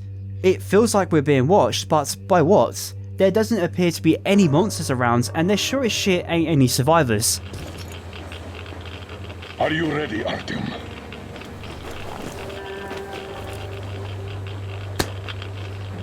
Follow me. Before setting out, this really is the end game, so be sure to equip your best weapons and craft the resources you need. You can also visit Anna before you leave. She's unresponsive, but it feels like Artyom is saying goodbye here, just in case he doesn't make it back. We take the van we took from the Caspian and begin heading through the streets of Novosibirsk. Right now, we're trying to find a way down into the metro system as it's the safest place to be, but majority of the entrances are completely frozen over. God damn it! Another car pile! It seems like a tank passed through here. Let's follow it. Damn. I hope the car could take us further. Unfortunately, the road can only go so far and we hit a roadblock, forcing us out into the cold, and man, this place is just so eerie. Novosibirsk is a masterclass in atmosphere and horror. For the game's finale, it makes total sense returning to what Metro is known for. Cold, dead cities completely frozen in time, and the audio here is superb. Not only do we hear an unrelenting blizzard on the way, but our Geiger counter picks up more radiation the deeper we head into the city. That alone sets the stakes for this final chapter. Eventually, we do find our way down into the metro system, and it isn't long before we have an encounter with the mutants. Take a look around, Artyom. We need to... Artyom, hold on! Take this! These things kind of look like Nasalises from Moscow, something even Miller points out, but they appear to be something new. They kind of resemble Morats, but they behave almost identical to Nasalises. So that's what I'm going to call them. After some more mutant shenanigans, we continue heading deeper into the metro and uncover what used to be some kind of execution pit. It seems even on this side of Russia, the cruelty persisted after the war. One thing you will notice on the wall is the OSCOM military insignia, something you actually see throughout the city. This was a rapid response unit who were responsible for defending the city before the bombs fell and eventually were in charge of the survivors living under the city. We can also find this note just up from the mass grave going over something about captured rioters who tried to rebel against the military, which only makes this death pit more bleak. As we get closer to the main station, it becomes very apparent a war broke out here. Bodies are just piled on top of each other, with even some ghosts appearing in certain places. It's again a stark reminder humanity still persists in fighting each other even after the world ended. There's this one section where we can see a pile of dead bodies against a blast door and mutants come out and ambush us. Clearly, whatever these things are, they still have form of intelligence, but the ugly things aren't bulletproof. Eventually, we hit a dead end, and when checking a drainage pipe, a kid is just chilling inside, which is not only bizarre, but how the hell is he still alive? This puts us into a brief chase sequence with the kid, but he doesn't get very far. Whoa! Grab him, Artyom! Stop! Where do you think you're going? Finally, why did you run? He's of course scared of our presence, but why? Well, he refers to himself as a private, only making it clear he sided with the military or was manipulated against the rioters. He also mentions the name we heard over the radio, only confirming this was the same kid. He probably sees us as the enemy, which obviously isn't the case. His name is Kirill, and his father was the colonel for the OSCOM units, which means he naturally fell in line with the military. We take him along with us, fight through some more mutants, and eventually reach his home. A cozy place you got here. Where is everyone? Dad's on a mission, and there's nobody else. Not since the war, anyways. It's clear Kirill has been alone for a while, and Miller wonders how anyone was able to survive in a place like this. This is where Kirill actually starts talking about the experimental drug, the reason we're here in the first place. He calls it the green stuff. It's an anti-radiation drug that was essential for survival to anyone living in the city, and it's something OSCOM used to control the metro. But as supply was running out, riots began and ultimately led to both sides being wiped out. Which obviously sounds like bad news for us, but apparently it was produced at a university within the city. So if we potentially want to find more, that's the place to check. Kirill gives both Miller and Artyom a dose because if they want any chance of surviving on the surface, the green stuff will buy us more time. So while we split off from Miller to search for more, he will head to a SATCOM center to hopefully retrieve more satellite images that may reveal a place we can call home. It's at this point we find a boat and begin heading through what is possibly the creepiest and most disgusting place in the whole of Metro really. It's this putrid, decaying part of the Metro that is not only flooded, but is home to these disgusting mutant worms that spit at you.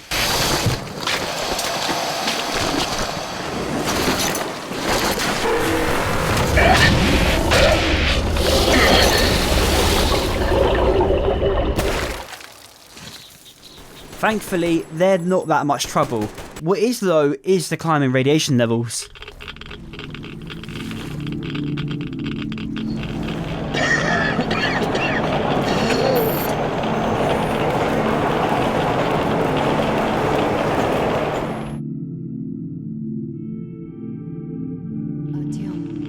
Artyom, come on, wake up.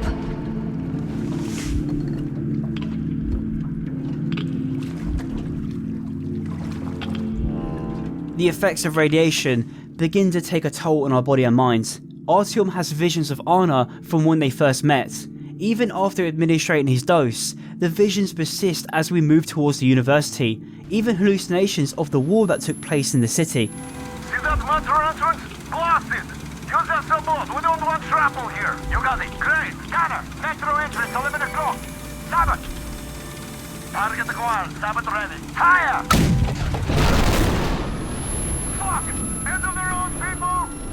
It's an anxiety-inducing final segment to the game. Our radiation detector gets louder, our vision more blurrier, and more voices of Anna can be heard. Almost like we're on the brink of death, just like her. But right now, the radiation is the least of our worries.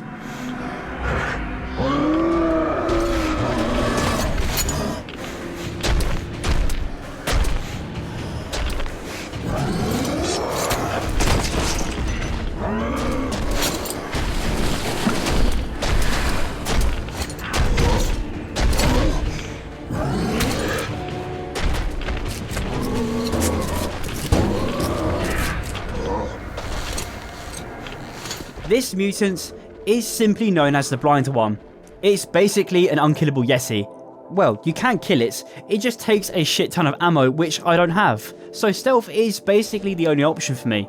And it's actually a lot easier than it sounds. They're sound sensitive, so as long as you take your time in the more claustrophobic areas, they're not that much of a threat to you. There's also more hallucinations between all of that, showing Anna dead.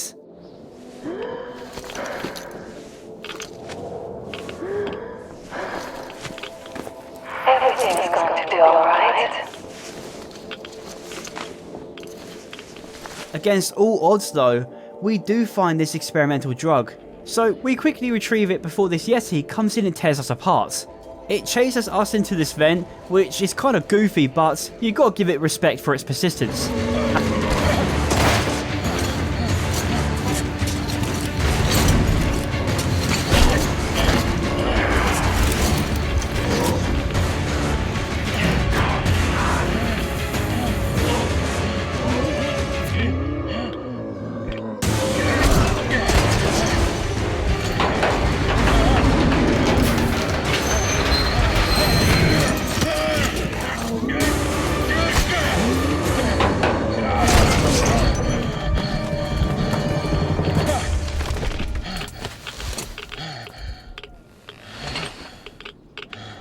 At this point, the radiation brings Artyom to the verge of death. It seems like the end for a moment, but luckily, Miller manages to find us and puts us into the van. Artyom, stay with me. Hold on. Son.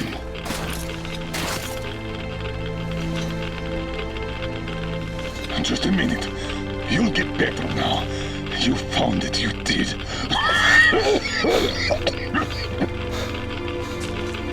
Don't you dare die on me now! Don't even think about it! What would I tell her then, huh?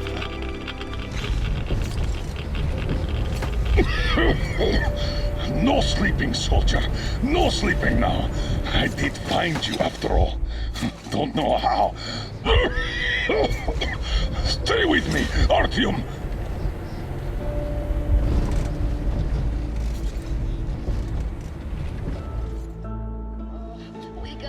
Wake up, please. Though sometime later, Kirill can be seen driving the van instead of Miller. After giving Artyom his own dose of the medication, he quickly showed Kirill the wheel before going to sleep. And man, this scene just hits so hard. He just died like this.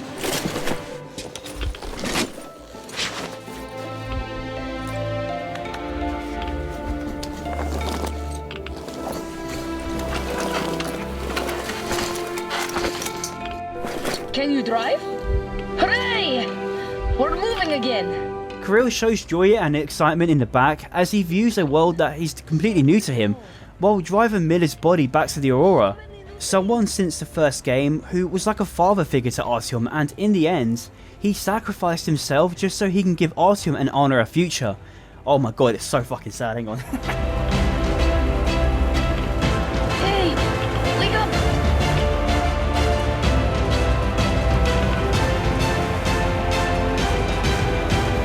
Please, don't fall asleep.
And just when you thought it was all over, our boys come to pick us up.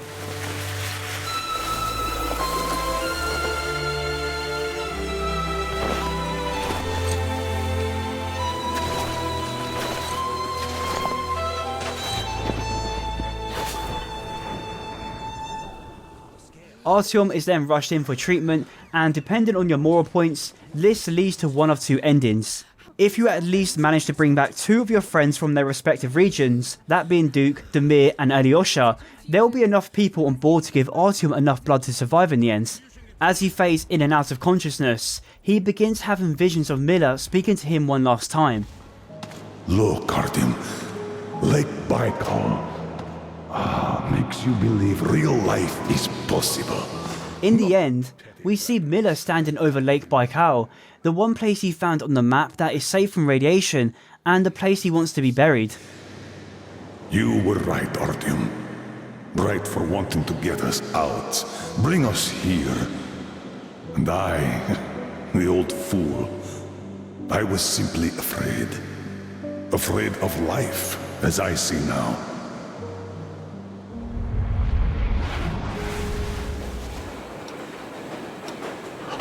Look! He's smiling! Smiling in his sleep! He even seems to say something. It's his fever talking. He's burning up. This world is worth giving everything up for, Artyom. You were always ready, and I was too attached to my position. in the rat race. I'm sorry. Sorry for what happened to Anna. Sorry for blaming you. Had I not pumped everyone up about the occupying forces, she'd never have fallen there. Artyom, I beg you, don't die. Stay with me, please. I don't want a life if you're not a part of it. Can you hear me? Look at me, Artyom. Look at me, please. Yes, about Anna. You will have to look out for her, now that I can't anymore. I don't care if you go to that ocean. Just stay with her. I'm keeping her out. She can barely stand herself, but she's ready to give all her blood to him. At least the medicine helped. It's a miracle. I have a daughter, but I also wanted a son. A really stubborn one, just like me. Like you. I really like this place. It's so clean. I'd like to stay here forever. Could you arrange that for me? And the most important thing, my time's up, Artyom. It's your turn now. Step up, lead them. Just remember that I created the Order to save people. All people, Artyom. Don't forget that. Because I somehow did. Goodbye, Commander. Time to wake up. Come on. Rise and shine, son.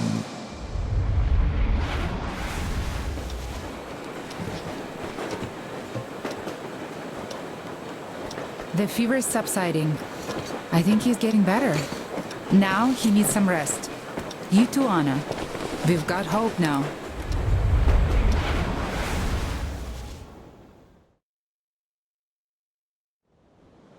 Artyom concludes the game with a speech, going over the events that unfolded and the legacy Miller left behind. I would say we all go home. But this home seems too large for just us. You know, the Colonel once told me, he created the Order to save people. All of them. I say it's time we perform this duty.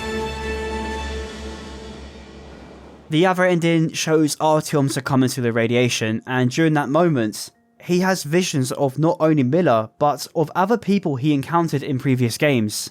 That being Eugene from his home station, and even Bourbon. See how it went? You didn't stay there for too long. But that's just the way the world works, right? You struggle, and fight, and still get fucked. Ah, well. I say you should take a walk around. But one of the more important characters Artyom has ever met shows up at the end. This is Khan, someone who tried to show Artyom the good side of life and why it's important to preserve it, no matter what. He who has enough courage and patience to stare into the darkness for his entire life shall be the first to see the flash of light.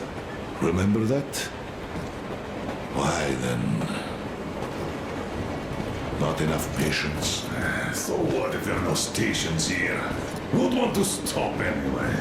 Artyom then gets off the train and is left all alone in a cold and desolate place, while looking at a picture of Miller's and his own grave by Lake Baikal.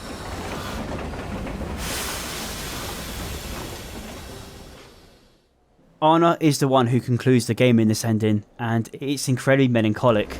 We couldn't have the life we dreamed of. But you went and gave up everything for me. I hate you for that. I hate to see you go. I hate to stay here alone. But I will. Because I love you. I love you so much. Goodbye, Artyom. Both endings are great, to be honest, and I would have been satisfied with either one. They both perfectly conclude Artyom's journey throughout the Metro series, and I don't think I would have preferred one over the other.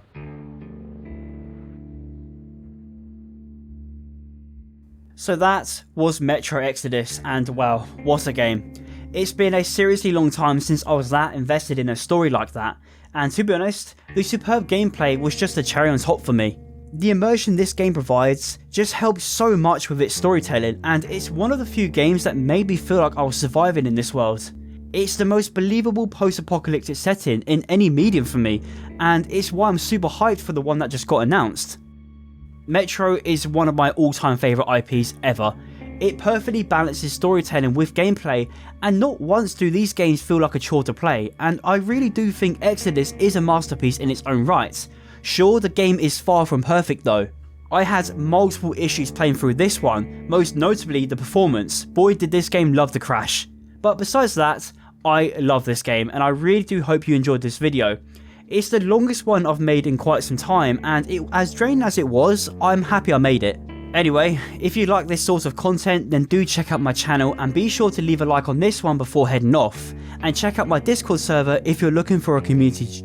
My speech is Okay, let me start again. And check out my Discord server if you're looking for a community to join. It's pretty cool there. Until then, I will see you in the next one.